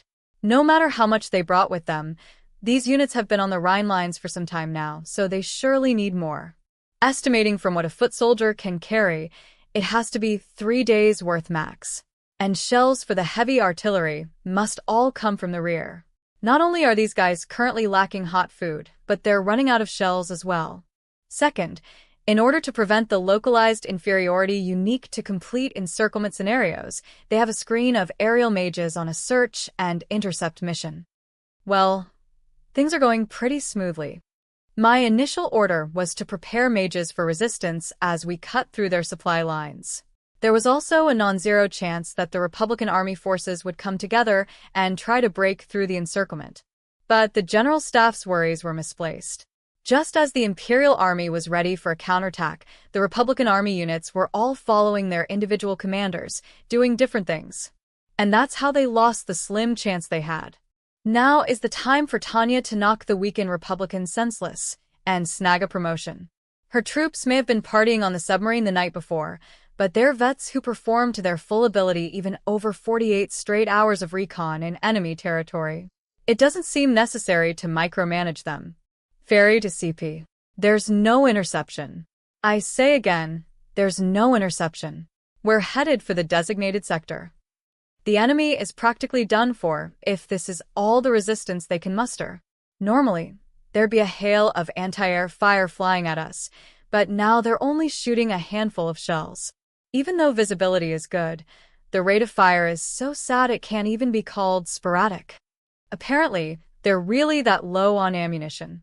It was so simple. I can't believe how easy it was to enter this airspace. It's an awfully meager welcome. I almost want to ask if this is the same Republican Army we were fighting not so long ago. There should be mages or fighter planes to intercept us, but there's nothing. Thanks to that, our anti-surface strikes are as successful as they are during exercises. It's a simple attack mission, just pummeling stationary targets with interference formulas from the sky. It's an easier mission than attending evening work functions. Well, back then I was a rank-and-file member, not a commander, so I guess in that sense it was less pressure. Anyhow, I'm not interested in lowering my effectiveness by clinging to the past, but since we do need to learn from it, looking back can be meaningful. Viper 01 to CP. There's just a little bit of anti-air fire. Damage is negligible. No obstacle to movement. CP to all units. Multiple mana signals detected in Sector 42. Watch out for long-range observation sniping formulas. As you might expect, war is easier if you use your head. Sometimes it's not only my unit that is blessed with luck, but the entire Imperial Army is in a superior position. Communication lines to the Viper Battalion in the airspace next door are clear. Astoundingly, CP actually has a grasp of the broader district and is doing a brilliant job of finding enemies and analyzing data like they're supposed to. Thanks to that, if we're in trouble, we can actually get help from our neighbors, and the artillery is providing appropriate supporting fire. These are such basic things. But when the basics actually get done, it makes war so much easier. Or maybe it's the reverse. Maybe whether or not you can get the basics done determines whether you win or lose. Ferry 01 to the artillery, it's urgent. Target, Sector 42. Requesting anti-mage suppressive fire. A ton of work must go into making these basic things happen, which is why the willing response to Tanya's request makes her smile. Usually, supporting fire is provided only reluctantly or denied completely with a bunch of excuses, but today the artillery is already installed since we lured the enemy over here. Plus, because of the way the sectors are divided, we're operating under ideal circumstances where you can get support the moment you request it. How reassuring it is to have the big guns. Artillery, roger. Firing now, please observe impacts. Frontline control to all batteries. Impact confirmed. Looks to be effective. No calibration necessary. I say again, no calibration necessary. Seriously, I'm in love with this level of mastery. Fire for effect. I say again, fire for effect. The observed area is doused in saturation fire at a large caliber that mages have a hard time defending against. If the positions were heavily defended or they had a fortress, they might have been able to withstand it, but the burden was too big for the individually constructed defenses to bear. A saturation bombardment of shells from 120 to 255 millimeters. And it's disciplined fire by artillery with observers. Sector 42, confirmed silent. If you hit them when they can't move, even mages will succumb to shells. And that's why, even though I don't want to, I fight up in the sky. Compared to the surface, there's much less chance of getting shot. But today, I don't even have to lament such a passive choice because every last thing is going smoothly and we can advance in safety. Thus, Tanya's cheeks relax ever further into her smile. Man, efficiency is wonderful. If we can unilaterally problem solve like this, war starts to feel like a passable extension of diplomacy. Granted, I fully agree that war is a waste of resources, so it goes without saying that we should get it over with quickly. Sheesh, if the Republic would just surrender already, they could get out of this without squandering the nation's human resources. What point is there in slowly depleting your workforce? It would be a real waste if they wiped themselves out without even considering economic rationality. Should I assume that our opponent can calculate their economic gains and losses and counsel them to surrender? Resisting an enemy you can't possibly beat to the point of annihilation is above and beyond a soldier's duty. The state is basically telling these cornered troops to die. Shouldn't there be some limit to the suppression of human rights? I'm sure states have their logic, but there's no reason individuals should have to sacrifice themselves to it. At this point, the state is expecting way more of individuals with rights than it should be able to. A soldier's duty is to fight. I have no objections to serving for national defense, but it shouldn't be anyone's duty to get obliterated. All first echelons, begin your operations. But this isn't the sort of situation where you can calmly think things through. The friendly wireless signal in my ear tells me the operation has entered its next phase. Apparently, We don't have much time to just fly around up here. We don't panic, but we do up the pace on our anti-surface attacks. All we're doing is busting up defensive firing positions with explosion formulas, but that will probably be more than enough to frustrate the last holdout of organized resistance. Looking down, I see the muddled Republican army and the advancing Imperial army maintaining discipline. It's already such a trampling that Imperial Rangers are getting into strike formations. Usually, charges into defensive positions come with heavy casualties. But when your side is superior, it's a different story. The sole cause for concern would be machine guns, but we mages already smashed them. It's truly a one-sided game now. Maybe the reason the Republican army isn't surrendering is that the Republicans want to fight about terms, but do they understand the situation they're in? It doesn't seem very rational to trade a bit damage to the Empire for annihilation. So then are they that fanatically anti-Empire? Or are they simply war-crazy beyond all hope for recovery? Or maybe they're poor little lambs who have no idea what's going on. If the latter, they can still be reasoned with, but if the former, that's the worst. I'm sure we have no interest in getting anywhere near maniacs like that. Airspace warning. Confirmed sighting of multiple fighters scrambling. Not detecting any mana signals. All units, be alert for ambushes. So, apparently, they aren't going to completely fail to respond. Well, they can send fighters up now, but it's still too late. But odds are good that I'm safer in counter-air battle than fighting those potentially dangerous lunatics. I have the battalion cease anti-surface attacks. We get into combat box formation and contact control while ascending to combat altitude. Sounds like there are 20 fighter planes coming our way. The Imperial aerial flotilla will be up momentarily to intercept, but we're supposed to keep the enemy busy in the meantime. That's fine. I'm sure it'll be nothing more than a play fight. After all, mages and fighter planes generally don't handle each other very well. Although mages are more flexible, they have a hard time when it comes to speed and altitude. Meanwhile, the planes excel at hit-and-run tactics, but can't do as much damage. Apparently, they're a better deal cost-wise, though. Still, since they get shot down more often than we do, the cost-effectiveness evens out. Enemy artillery is firing. Hit confirmed. All trenches, report your damage. Theater report. Light damage. Counter-battery fire. Crush M in one go. On the ground, a so-called battle, an unopposed attack, really is unfolding.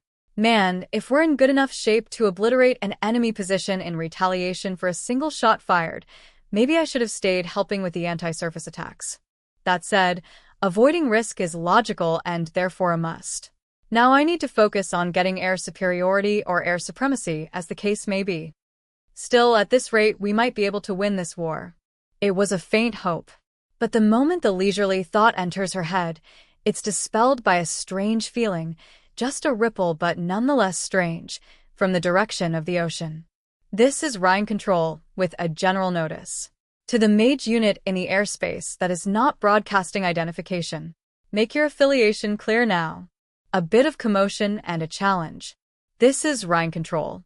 I say again, to the mage unit in the airspace that is not broadcasting identification. To the unit passing through the maritime identification zone. Make radio contact or send identification immediately. Friendly warning signals echo across the theater like screams. Even over the radio, I can tell from the desperate repeated challenges to the silent unknown that the controller has fallen into a kind of panic. Bad feelings are always right. An enemy from the sea? That means, yeah, it must be the unpleasant relatives of the Pleasant John Bulls. Ferry 01 to Rhine Control. I presume the unknown is an enemy, requesting permission to turn around and intercept. Tanya waves Lieutenant Weiss over as she contacts HQ via long-range wireless. It's much better to turn and attack than to be chased from behind. Rhine Control, roger. But an early warning unit is currently attempting to make contact. Limit your fire. But although she gets permission to go back, she's handed limitations based on the rules of engagement. The whole principle of air combat is to be the first to find the enemy and the first to attack. On top of that, just a little while ago, Control said it was okay to shoot. Getting slapped with limitations that flatly contradict that makes it pretty hard to fight a war. The brass is always expecting the impossible from the troops in the field. In the end, a mage company is just one unit. Still, I'm not interested in dancing to their tune and then falling like autumn leaves. So Tanya is about to press her case, but suddenly realizes she's kind of losing her cool. She pauses to divert her inner irritation with a deep breath. Then she puts serious effort into making sure her discontent doesn't come through and states her objection in an even tone. Fairy 01 to Rhine Control. I can't accept that. If we can't strike preemptively, but her efforts are all in vain. Warning. Unknown mages, a battalion approaching fast. A friendly warning comes over the wireless. No response to a friend or foe request. The radio waves are getting tense, and the exchange muddled. When friendly troops who seem to have visual confirmation of the unit give a warning, Tanya makes up her mind. She does it quickly. Ever since Operation Lockpick began, only one unit has flown from the sea toward the lowlands, and that is the 203rd Aerial Mage Battalion's Select Company. So she uses a megaphone to shout instructions to Lieutenant Weiss, who is now next to her. Lieutenant Weiss, we're going back. Let everyone know. We're going back. Suppressing the urge to chew him out for being so dense, she shouts. Yes. I've concluded the unknown is an enemy. I want radio silence and smother your mana signals. Let's get the jump on them. It's too dangerous to judge them an enemy. We can't rule out the possibility that they're friendly marine mages from the High Seas Fleet. If they were from the High Seas Fleet, they would at least give us the password. They're the enemy. Consider them the enemy and handle them. He finally seems to get it and nods his assent. Before he flies off to alert the rest of the company, she adds, before you go silent, give a theater warning about a bogey. A new one from the sea. At the same time, the commanders of the opposing units became aware of their enemy's abilities and loudly clicked their tongues in frustration. Lieutenant Colonel Drake, a Commonwealth commander being intercepted, was particularly vexed. An enemy who doesn't hesitate is the worst. E.Y. Jeffrey? As he watched the Imperial mages briskly prepare to intercept, the high level of discipline suggested by their movements made him feel completely out of his depth. Changing the bigwigs' diapers was not his hobby, and anyone would complain if they were hurriedly dispatched for such a mission because the politicians failed to read the Empire's moves. Truly. You can think about it any way you like, but this situation is clear. These men were told something unusual was happening on the lines between the Empire and the Republic and were sent post-haste to ascertain what. But unable to establish contact with a Republican controller, and seeing that the only ones patrolling the skies were Imperial Air Force units and mages, no one could misjudge the situation. As First Lieutenant Jeffrey, Drake's vice commander, grumbled, it was proof that the Imperial Army was overwhelming the Republicans. Commander Drake, should we pull out? We were instructed to avoid combat if possible. We can't. Hence, Drake's instinctually rejected his vice commander's suggestion of withdrawing. When the subordinate man asked why, he flashed an invincible smile and said, if we let this chance go by, this encirclement will grow to become a thick wall. Right now, there's still a non-zero chance of breaking through. It's got to be worth doing some recon in force. Drake's reading was that escape was still a possibility if they acted fast. Of course, the supremely brisk movements of the Imperial Mage unit before his eyes astounded him, and they were forming up without even emitting any detectable signals, so he wasn't sure if recon was possible. Are you seeing these guys? They seem like an awful lot of trouble. I don't deny that. But can we really just leave the situation as it is? Drake could understand how Jeffrey felt if it were an option. He would have wanted to pull out too. But failing to understand how long the Republican main forces could hold out under these circumstances would prove disastrous for the Commonwealth as well. So Drake was determined to fight, even if it meant sacrificing his men. If we can break through, then let's break through. If not, then let's at least tell the others what fearsome adversaries these guys are. Besides, Lieutenant Jeffrey, have you forgotten what kind of person you are? Right, you'll have to excuse me, Colonel. Now that you mention it, we're citizens. Correct, Lieutenant. We're citizens, not subjects. At least remember what kind of state you belong to. Too many long nights at the pub. So as Drake chatted with his troops, they prepared to resist the approaching Imperial Mage unit and awaited the beginning of the battle. Apparently, in the Republic, they call pubs bars. Sounds like a pronunciation problem. You think? And though he was joking around to keep his unit relaxed, Drake hadn't dropped his guard. Warning! Bogey up above. You're being targeted. Which is why he was able to respond immediately when the lookout's warning rang out. Trained to break as a conditional reflex, the troops just barely managed to act. They dodged the rain of formulas so narrowly that they couldn't help but be shocked. NGH 8000? Is this that unit from those reports? There had been reports of an Imperial unit who could operate at an altitude of 8,000 higher than the common sense limit, but until actually facing it, Drake had believed it to be a battlefield legend. After all, he knew from personal experience how harsh the environment over 6,000 was. A unit flying at the absurd altitude of 8,000 was mind-blowing. Intercept. They aren't that many. Shoot them all down. Still, seeing that they were only a company, Drake put his troops' numerical advantage to work and roared orders to stop them. Keep your fire disciplined. Suppressive fire. Close the altitude gap as much as you can. He chose to meet the enemy with disciplined fire because he was confident in his unit's numbers, their level of training, and their sharpshooting. They dodged. Hence his initial disbelief. This might have happened against a solo enemy, but how could an entire battalion's worth of disciplined fire miss every single target?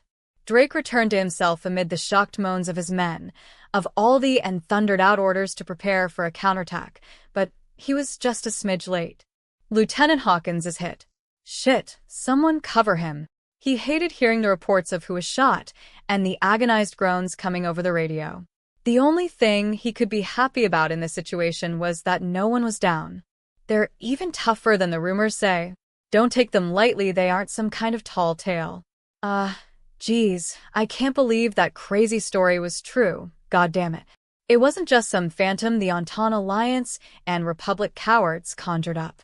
All those stories about the Devil of the Rhine, about an Imperial unit running amok at 8,000, what about that was just a legend? It's not nonsense at all.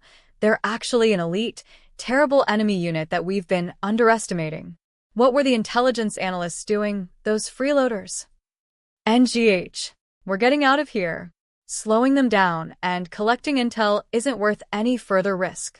May 28th, Unified Year 1925, Commonwealth Humanitarian Aid Group Peace World's hospital adjacent to the Republican Rhine Army Group headquarters. NGH. I don't know this ceiling. Forcing his muddled consciousness to function, Captain Kajir Kane from the Republican Rhine Army Group headquarters took stock of his situation.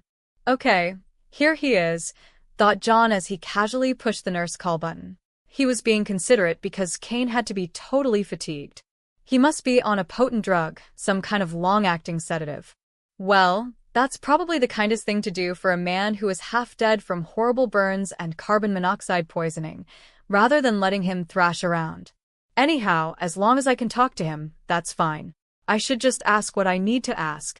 That's what he decided to do, but if he was being honest, he felt that someone returned from the brink of death had the right to a little peace. His vision must be okay. If he can make out the ceiling, he can see colors. That said, since he can't move his body at all, his field of vision is limited. But his ears and mouth are working normally. It'd be nice if he'd realize I'm here. Anyhow, he's alive. Given that, an intelligence agent would be trained to wonder where he is. Then John thought he should respond to Kajir's confusion. If this pain-in-the-ass intelligence guy mistakes me for an enemy, it'll be more trouble than it's worth. So you're awake? John addressed him calmly in a voice the captain should have been able to recognize. Who are you? I beg your pardon, but please give me your name and rank.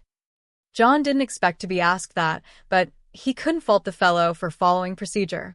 Although he would remember, if he weren't utterly incapacitated. Sure. You're Captain Kajir Kane, and you can call me Mr. John. I'm from the Commonwealth. Haven't seen you in a while. Oh, Mr. John. He pretended to understand. Well, even I have to admit it sounds pretty fishy, but a soldier doesn't ask questions when they've been told not to go poking their nose around. Anyhow, they knew each other's faces. As far as the previous intel went, at least, they weren't enemies. They were on friendly enough terms to cooperate and exchange intel. Hence, Mr. John was enough to be understood. So, Mr. John, why am I tied down? No wonder he was so confused, questioning why he was bound to the bed. You're not really tied down. Your meds are mostly painkillers. Huh? So I lost almost all feeling in my body from painkillers. From the file the nurses brought when he pushed the button, it didn't seem like he should be fully numb, though. Maybe some of his nerves are shot. And so young. Poor chap, may the Lord have mercy, amen. If writhing in pain is a masochistic quirk of Republicans, then I suppose we've committed a cultural faux pas. Geez, at this rate, it doesn't seem like I'm going to find out where the Imperial Mole is hiding. And apparently, his pessimism wasn't misplaced. Kane suffered from memory loss due to carbon monoxide poisoning. Frustratingly, he wasn't in any position to provide useful information. Get well soon. With that, John left the room and heaved a sigh. Then he picked up the hospital telephone. He had to notify the Republican Army that he'd just barely managed to save one of their officers' lives. But he had to say what he couldn't say earlier, that the way the man was, he was closer to a corpse. The only thing he learned was that Kane didn't know what had happened immediately before he was injured. Sadly, his condition rapidly deteriorated after their conversation. The top drilly responded that he should be promptly turned over rather than probed for no good reason, so there was John giving the notice. Given the Republic's changing circumstances, this is my only choice. A calculating thought came to mind. It was true that if the fellow didn't last long, they would no longer need to have a charity organization based in a hazardous region. Also, John mentally added, considering how furious General Habergram is going to be, the Republic should bear some of the blame. And it's regrettable that my flight back was set up so efficiently. Just the thought of how grouchy Habergram must have gotten made him want to smoke. This is one of those times I just want to unwind with a few cigars and not think about anything. True to his desire, he took out a cigar, put it in his mouth, cut it, lit up, and puffed, thus exhaling smoke in lieu of sighing. John, with his somewhat aloof John Bull spirit, 7 cursed the heavens. Of course, he was proud of his ability to keep calm and collected in any situation, but even for him this one was a challenge. I can handle the homeland's cuisine, but spare me Habergram's angry screams. More than a few from intelligence grumbled in that vein. Reluctantly, well, and truly reluctantly, John disembarked in the Commonwealth. Besides tea, there was nothing that could soothe his heart. He lamented, but he would do his best. He just had to think of the cancellation of his vacation and sudden business trip to the Republic as earning money for his family. Good grief. With that mental murmur, he plunged into the storm of making his report. He got a sense of the situation from the looks on the faces of the people passing by, but he still had to go. Granted, he wasn't sure if his meager salary covered observing a man who was like a dragon when he flew into a rage. Grumbling internally, he didn't let it show on his face as he entered the room. He gave the waiting Major General an oral report that covered the main points. Maybe you could say luckily, or maybe you would just say he was used to it, but he had enough time to plug his ears as he finished speaking. Naturally, he made use of it immediately. Forged by salty tides, the natural voice of a seaman who had been with the Navy since the days of sailing ships was loud enough to thunder over even a stormy ocean. And this angry general's screams were even louder. Major General Habergram of the Foreign Strategy Division. The fist he pounded down was bloodied, but it broke the desk nonetheless. The desk made of oak, known for its durability. What magnificent power! John watched with a somewhat faraway gaze and endeavored to understand his boss's eccentric behavior in an objective way. He could probably even make a living as a Baritsu instructor. That said, the sole survivor was apparently burned before he knew it. Mr. John feigned a sigh, all but saying he had plugged his ears because he knew he would be screamed at. John had known Habergram for a long time. As a result, he also knew what might calm the man down a little. The survivor is in an extremely precarious condition. Unfortunately, I don't think he'll be able to hold out much longer. He only finally spoke just a little while ago. John explained why they couldn't question the survivor before being asked. We have no choice, so I think we should send him to a facility in the Republic for urgent care to save his life and consider what we have, all the new information we were able to get. I don't think we can expect a follow-up report. He knew, however, that these words would have very little tranquilizing effect on Habergram, who was practically exploding with rage. Thanks to the fires, there are no documents left. Everything's vanished. To put it plainly, the results of their investigation were not good. All the classified documents they had collected had burned up. The loss of veteran agents who might have discovered something was also huge. The only thing they had managed to learn from the Republican survivor was that they had been burned up before they even realized what was going on. Anyhow, in exchange for that meager piece of intelligence, they were now stuck writing letters explaining that all the personnel they had dispatched died in an accident during training. And at this rate, they would have to blame someone for this huge accident and somehow fake it in a believable way. The human loss was too major to brush off. On top of that, the questioning of the survivors was not going well. How? How is it that a station so secret you can't even tell me about it gets targeted and attacked by Imperial mages? Ack, if there was ever a headache worth griping to the heavens for, this is it. Now, even John was being suspected. He had to sigh. Is that any way to talk to an old man who's ground his bones down with hard work? Has the boss finally succumbed to paranoid delusions? John had to wonder for a moment as he retaliated with a hard stare. But faced with Habergram's impatient return stare that confidently asked, "Got a problem with that?" John was the first to back down. Well, with such serious suspicion that we have a mole, everyone will be under scrutiny. Not many people knew, but the Commonwealth's intelligence agency had been suffering a streak of failure. There were just too many unfortunate coincidences. It may have been an unfortunate tragedy that the section dispatched to the Entente Alliance got shelled into oblivion along with their observation post. When the Imperial mages unexpectedly encountered the Entente Alliance fleet, it was possible that their stray shots just happened to concentrate on one spot, even if, in a turn of bad luck, someone the Commonwealth was doing its utmost to protect happened to be in that location. Probability theory showed that it wasn't impossible, and the subsequent discovery of their submarine was also theoretically possible. Given the nature of boats, the chances were non-zero. In other words, even if they could declare the chances were too low for mages to have possibly encountered ships at sea, it was not unheard of. Thus, the current silencing of any discussion regarding the cargo due to confidentiality concerns might have been the result of the product of an unfortunate coincidence.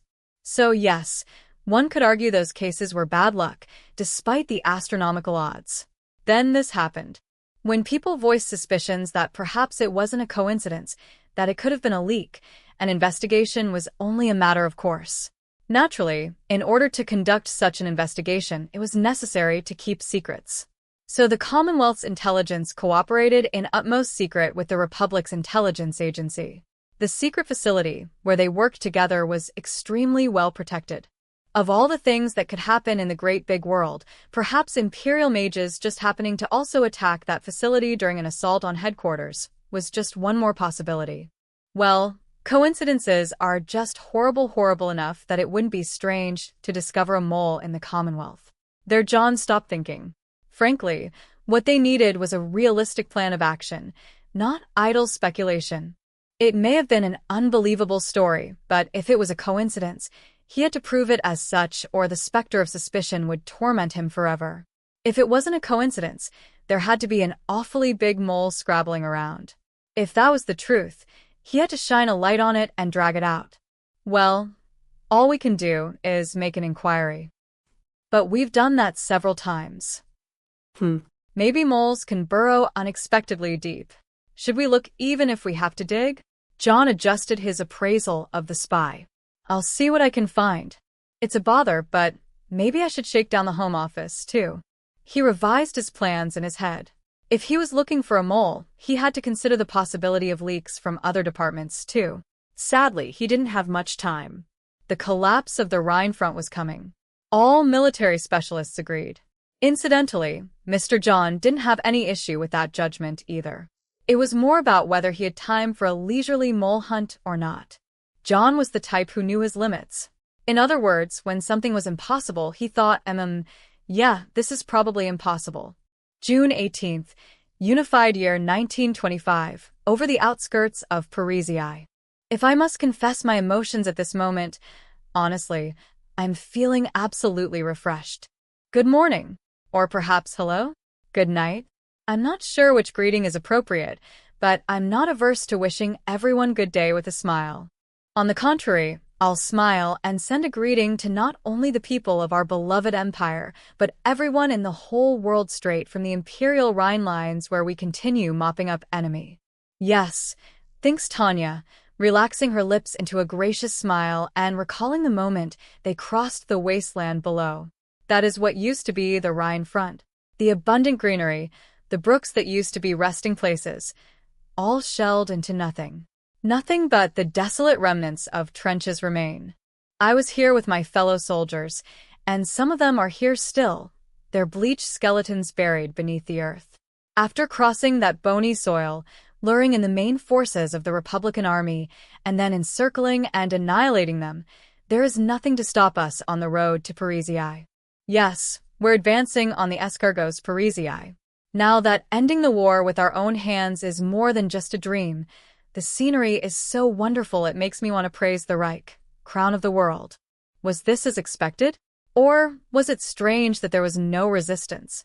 The Mage Vanguard only makes contact with Republican forces on the outskirts of the city. But what luck they managed to acquire the railroads intact, so they even have heavy artillery.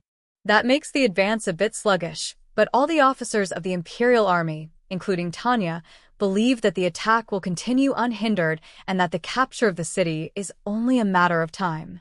That scene, in a way, is something not just Imperial Army officers but officers from any army have dreamed of. The attack is so glorious that a competition even begins to see who can be the first to storm into the enemy nation's capital. And then the 203rd Aerial Mage Battalion, part of that vanguard who reached the outskirts of Parisi, finally finds some Republican soldiers prepared to defend their capital to the death. From above, it looks like it must be mainly units that were garrisoned in Parisi. What she can see seems like about 2 divisions infantry divisions, bearing no similarity to the armored or mechanized varieties. From the dearth of young people, she infers that these units must be mainly an emergency mobilization of reserves. Though the army is currently building trenches in the suburbs, behind them, the city streets and their pristine rows of buildings seem to remain entirely untouched by field engineers at least, as far as she can tell from the positions being constructed below her. They should have at least dismantled some structures, to give themselves a clear line for their defensive fire and blown-up bridge pillars, but they didn't. Too bad for the guys who were emergency mobilized, but apparently they were being made to defend the city from the outskirts because the government was hesitant to wage urban warfare in the capital. Those poor guys. They really lost the boss lottery. Independent Oregon rather, the Imperial Army in general we're extremely blessed in comparison. Or maybe if they had been trained appropriately and holed up in sturdy, entrenched defensive positions with heavy artillery backup, they would have managed to be a threat. As it is, Tanya chuckles to herself. A mere 2 divisions won't be enough to stop the tide of an Imperial Army fresh off its victory on the Rhine lines. The Republicans actually are pitiful for having a superior officer who would order something so ridiculous. On that point, Tanya is glad to be blessed with mostly good human relations, beginning with General von Zetter, but really from the bottom on all the way up. Ferry 01 to CP. It's just as we heard. Infantry 2 divisions strong are constructing defensive positions. Roger. Support the armored division until they arrive. Lately, we're getting lots of easy jobs, it's great. Just as she was thinking that, intelligence had hit them with some enemy intel that could actually prove to be a threat. The Republican Army was building defensive lines around the periphery of Parisi. On top of that, multiple other divisions seem to be gathering to defend the city. That has been the big news for a little while now. Thanks to that, our plans to stand by got changed to a mission of recon and anti-surface attacks. It was news that suddenly made me wonder if I should be happy about the additional pay or bemoan the reduction in vacation. But, Tanya mentally murmured, looking at my current situation, I should celebrate receiving such an easy task with odds in my favor. I might even earn a bonus. Ferry 03 to 01. Data input complete. I've sent the observations to the artillery. Ferry 01 Roger. Now focus on observing. Normally, observers face the most enemy interference, but with none of that, the sky is calm. Considering that over Norden the Entente Alliance mages managed to give us hell, it's surprisingly calm. That's how truly peaceful it is out here. Aside from the occasional explosion on the surface sending up smoke, the sky is blue. It's a fine sunny day. And as such, it was pitiful how wimpy the normally terrifying anti-air fire was. Anti-air cannons generally stick out on the surface, but Tanya and the 203rd Aerial Mage Battalion didn't spot a single one. Those Republican numbskulls probably thought installing cannons in their city would tarnish its beauty. Or maybe they didn't want to alarm the citizenry by intimating that the battlefield would come so close. In any case, as far as Tanya and her unit can tell, the enemy is extremely weak in anti-air fire. Even flying through, all they spot are a few 40mm machine guns. There are none of the terrible 127mm cannons. On top of that, there's no sign of what would usually be the mages' first targets, heavy artillery. Actually, the greatest firepower they see on the battlefield is an outdated field gun. The trickiest to deal with will be the mortars issued to the infantry. Long story short, the battlefield has relatively little enemy artillery. In close-quarter combat, heavy artillery would have too high a chance of accidental friendly fire. Given that the most firepower a foot soldier can use under those circumstances is the mortars, then that's what they need to be careful of. To put it another way, though, that means there's nothing else to worry about. After all, to a mage, that's not enough firepower to constitute a threat. As long as they're in the air, it can't do much of anything to them. Ferry 03 to all units. Be aware of the artillery's firing lines. Actually, grumbles Tanya in her mind, the worst thing that can happen to us now is being mistaken as the enemy by our own guns. As it stands, the only thing to do is roll our eyes and trample them. I don't want to be blown away by friendly 180 MMS. Tanya should be in the safe zone, but she decides to fly higher just in case. Her altitude adjustment isn't enough to cause her to lose sight of movements on the ground.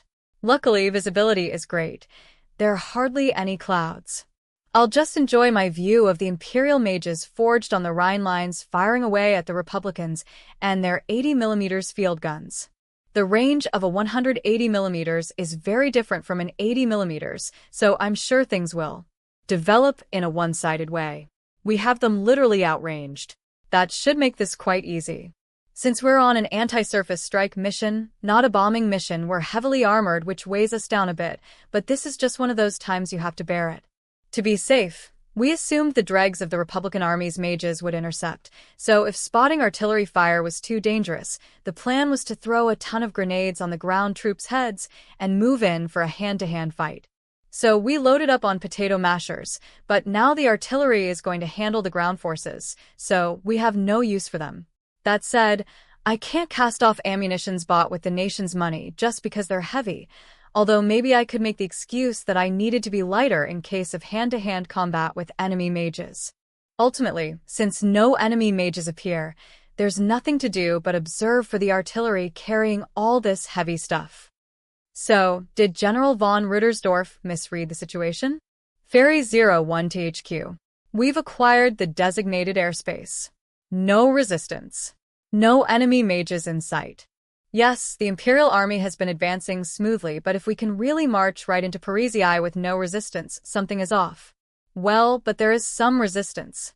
But it's difficult to understand why they aren't gathering all their remaining troops for a mass effort. Like, we're circling above the enemy capital with good visibility. This isn't just unexpected, it's unbelievable. It's so empty here it would feel more realistic to suspect we're getting lured into some kind of trap. Nothing about this is what you would expect. Usually this airspace would be tightly secured. It's easy for mages to conceal themselves for an ambush. That's why we performed recon in force on the Rhine lines, to drag them out of their lair. Our goal this time in Parisii was to draw the defensive units out by running attack missions on them, but, strangely, there's no sign of them anywhere. Even if there aren't any conspicuous measures like anti-air cannons, there have to at least be some mages. That's what we're all thinking, and I can hear people warning about the possibility of an ambush. If the Republican Army tried to fly over the imperial capital, there would be a hell of an interception. We were sure this whole area would be ready to saturate the sky with ontimage fire that could penetrate defensive shells and protective films. The troops accepted that forecast with next to no objections. They'd learned on the Rhine lines how stubborn the Republican troops are, so it was only natural. But here we are with not a single shell coming at us. Unless a majority of the enemy are believers in passive resistance, they must just not be here.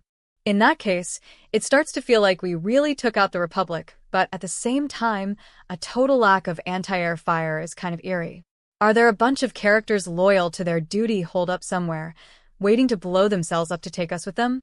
No, this is their capital. They aren't so politically blasé that they would blow it up themselves. HQ, Roger. Keep observing impacts and stay on your toes. But though that may be bothering me, I have to focus on other things right now. The army wants to avoid urban warfare. They'd rather obliterate the city before the enemy can hole up in it. I have no objections to that. You could say they have the right intentions. Rather than fighting a tricky urban battle and sweeping through each area in turn to wipe out the enemy, it's much easier to surround and annihilate them. Above all, it's effective. But if we take the time to blast the city with our artillery, we risk letting them escape. Or it's possible that units will drop out of the fight and begin withdrawing. In that case, someone will have to cut off their retreat in the rear. Naturally, if there are no other airborne units, the mages will be put in that role. If we're unlucky, my unit might be sent on a mission to drop in and attack them. Of course, this is much better than being in the trenches. That said, getting jumped in a city, in the middle of enemy territory, doesn't sound like much fun. It's obvious that the best would be to not have to do it. All we can do is pray the artillery gets the enemy movements and terrain down, and does their thing. Well, and I guess we should consider if anti-surface supporting fire would discourage a retreat. Ferry, Roger. We'll be on guard. We made it this far without getting Dunkirked. Once we win the war, I should be able to enjoy the rest of my life. Tanya is extra vigilant precisely because they are fighting a winning battle. If you don't survive until the end, you don't get to partake in the victory. I don't want to get injured during my final missions. June 19th, Unified Year 1925, the Republic, Department of Finistère, Brest Naval Base. The Imperial Army had breached the defensive lines outside the capital and entered the urban area, and the report stating as such reached the naval base at Brest promptly. Vice Minister of both Defense and the Armed Forces, Major General de Lugo had complicated feelings about the awful news.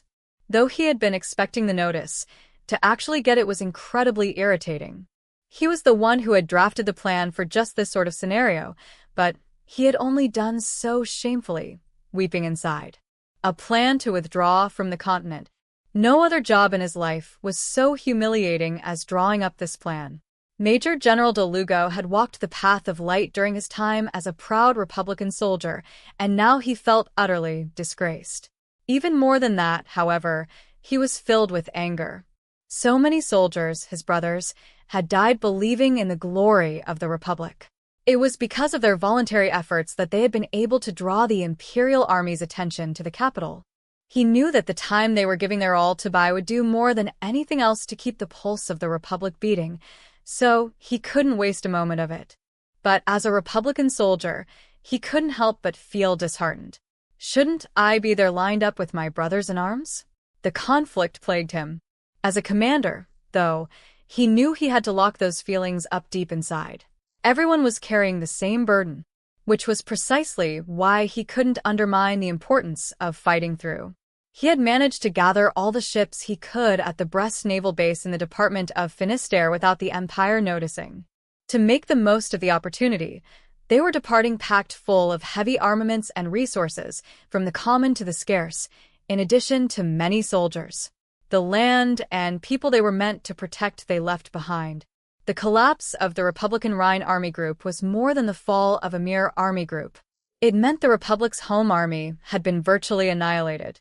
That is to say, the Rhine Army Group included the majority of the home army units, and most of them had been lost. All that was left in the Republic's home country was a vast, empty military organization and the stunned bureaucrats at the top. Most of the combat units critical for the fatherland's protection had been lost in no time. That meant there was no longer an army standing in the Empire's way. When the issue of how to reorganize the lines in the battle with the Empire to patch the gigantic hole came up, it seemed like collapse would be impossible to avoid. The Republican government and military leaders were prepared to mobilize every last unit along with Commonwealth assistance, though, frankly, some knew that it was only delaying the inevitable. One of them was Vice Minister of Defense, Major General DeLugo, and though he was executing the plan to abandon their home territory, he certainly had more than the standard reservations about it. Logically, if they had built trenches and put artillery and soldiers in them, the lines could have been protected. He knew that was a reasonable thing to order. But the hole ripped in the front was so gigantic that units that could have held the line had been erased from their formation forever, not to mention the loss of munitions and the heavy artillery. Having lost the majority of their war production and other heavy industry capabilities, they wouldn't be able to sustain the same level of consumption as before. But still, if we could have gotten a hand from our allies, if the Commonwealth had only hurried up and intervened 2 weeks ago, or even 10 days ago, if only their forces could have made land by the time the Republican Army's central forces were getting surrounded and annihilated. If the expeditionary force had arrived and fought a delaying battle, maybe there would have been enough time to prop up a new front line. Even if they couldn't save the entire army, maybe they could have gotten some units out of the encirclement. Having thought that far, DeLugo had no choice but to recognize that nothing good would come of going any further. It was too late now. Anything else would be of as little use as crying over spilled milk. The glorious main forces of the Republic were forever lost to the possibility of reorganization. Their home territory would be trampled beneath the loathsome Imperial Army's boots. That damnable prediction was now an inescapable future. How's progress? He switched gears to dismiss the thoughts of mischances. The Imperial Army had wiped out their trained and outfitted elites. Forged in the endless combat on the foremost Rhine line, they were literally the best the Republican Army had. It was an utter shame to lose them. Sadly, the Republic would probably never, not during this war or any other, be able to muster a group of such elite soldiers ever again. But the Republic still had a fair amount of men left, if it brought them all together. In their vast colonial holdings, they had troops and a wealth of natural resources. Of course, scattered as they were only targets for slaughter or surrender and disarmament. However, this also meant that if the Republic could band them together, could harness those human and natural resources, it could safeguard a bright future for itself. And if they looked at it as a means to control the weakened influences in the colonies, if they could get the remaining troops out organizationally intact, in other words, they could preserve the cluster of troops they had, they could build an immensely powerful anti-Empire army. If they bided their time, it wouldn't be impossible to deal the Empire a painful blow. Armor Division 3 has finished boarding. A provisional brigade from Strategic Mobile Army 7 is boarding now. That's precisely why I have to protect these heavy troops no matter what, thought DeLugo with a pained expression as he watched over the loading process below, practically praying. Armor Division 3 was a precious asset, a tank division. And Strategic Mobile Army 7 was equipped with the latest computation, hot off the presses, as well as the newest capital tank model. The combination of these forces was the blessing in this tragedy. That these two units had been in the rear training with their new equipment was surely unlucky for the front lines. If they had been there, perhaps they could have saved the day. But if they're here now, the Republic can still fight. The Republic had managed to preserve units that could combat even the remarkably improved Imperial mages, troops who could fight on a level battlefield with the enemy in this new mobile style of warfare. Most of the mages were already gathered, thanks to their mobility. Meanwhile, given how doubtful it was that Strategic Mobile Army 7 would even be able to meet up with them, the way they rushed overshowed their fighting spirit and indomitable will, both rock solid. You didn't even have to be DeLugo to be sure the Republic could still fight. Yes, the Republic, as a nation, had not by any means lost yet. It still had cards in its hand. True, Many of the Republican Army troops had been stationed on the Rhine front, and the shock of losing them all was enormous, but it wasn't as if the Republic had lost everything. In a way, maybe he was putting up a brave front. But Major General de Lugo still had fight and drive left, so he scolded his discouraged heart. What kind of soldier leaves the fate of his country dependent on the goodwill of another nation? A soldier who can't save his own country is better off dead. They must stay on the lines of battle, fighting for the fatherland, their country, until the very end. He wanted to scream that even if their opponent won the first round, the Republic would be the one left standing in the end. So de Lugo wanted to gather all remaining forces in anticipation of a counteroffensive. He wanted every soldier he could get his hands on. But due to the nature of the operation, he was up against every commander's eternal scourge, time. On the one hand, the longer it took, the greater the possibility the plan would leak. If that happened, the would-be core of his resistance army could get attacked. On the other, considering the psychological effects of abandoning allies who were racing to be with them, he couldn't leave so easily. Naturally, the decision was pressing. What about the Special Ops team? When will they be here? It was under those tight circumstances that de Lugo was expecting the elite Special Ops team.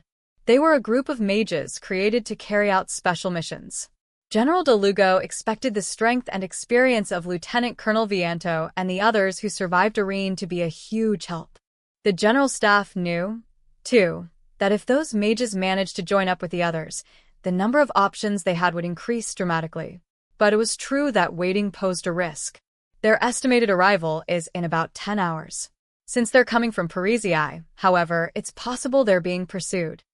If they're being followed, worst case, Imperial troops realize we're here.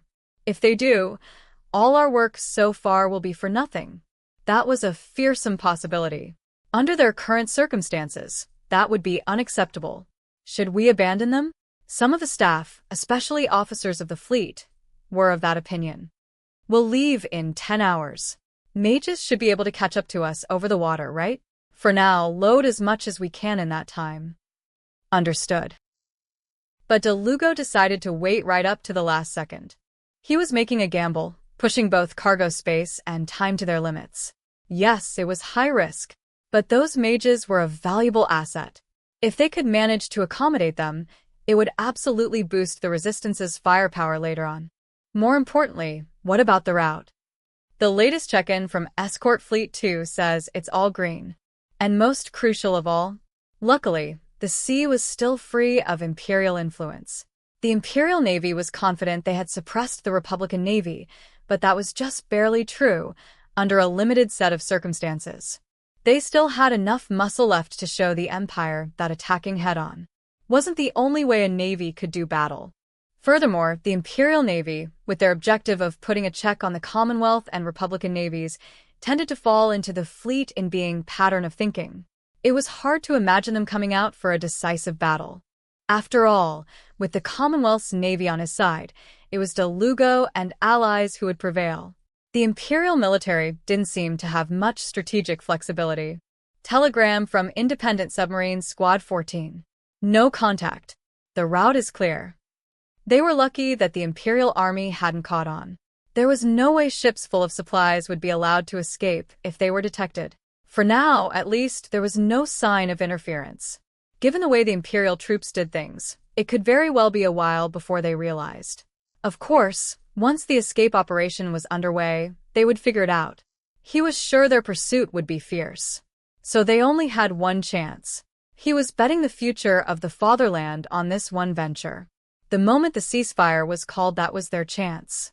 The success of the operation depended on whether or not the Empire found the movements suspicious, or whether they could distract the Empire somehow. Report from the embassy in the Commonwealth. The main enemy forces are busy monitoring the Commonwealth Navy's exercises. Were they idiots? Or was it just business as usual? The Commonwealth's home fleet was performing emergency exercises as surprise training, right on the edge of their territorial waters, completely distracting the Imperial forces. Their fleet, air force, and mages were all paying attention to the exercises, which gave de Lugo a free hand. Given that there were apparently no complications that would damage the gathered ships, the Empire must not have realized what was going on. Neither were there any reports of Imperial scouts or suspicious characters in the vicinity of the naval base. He didn't want to jinx it, but the situation didn't seem so desperate. Good of them to assist. Let's get through this and retaliate. Even if I have to eat that stinking Commonwealth food, I'll fight through. Can't wait for the counteroffensive from the south. His subordinate spirits were unflagging. The troops could still fight, at least. Even if they had to give up the fatherland to the Empire temporarily, in the end they would take back the land that raised them. Well, it all starts here. His resolve was firm. Though he was suppressing his emotions, his voice brimmed with the spirit to fight the Empire to the last. Major General de Lugo was a patriot. He loved his country. He loved his fatherland. He was a firm believer in his country's glory. If the Republic was no longer great, it was no longer the Republic. If even one of us remains, the Republic can keep fighting. It may seem like a platitude, but all we need to do is be standing in the end. That's how war works.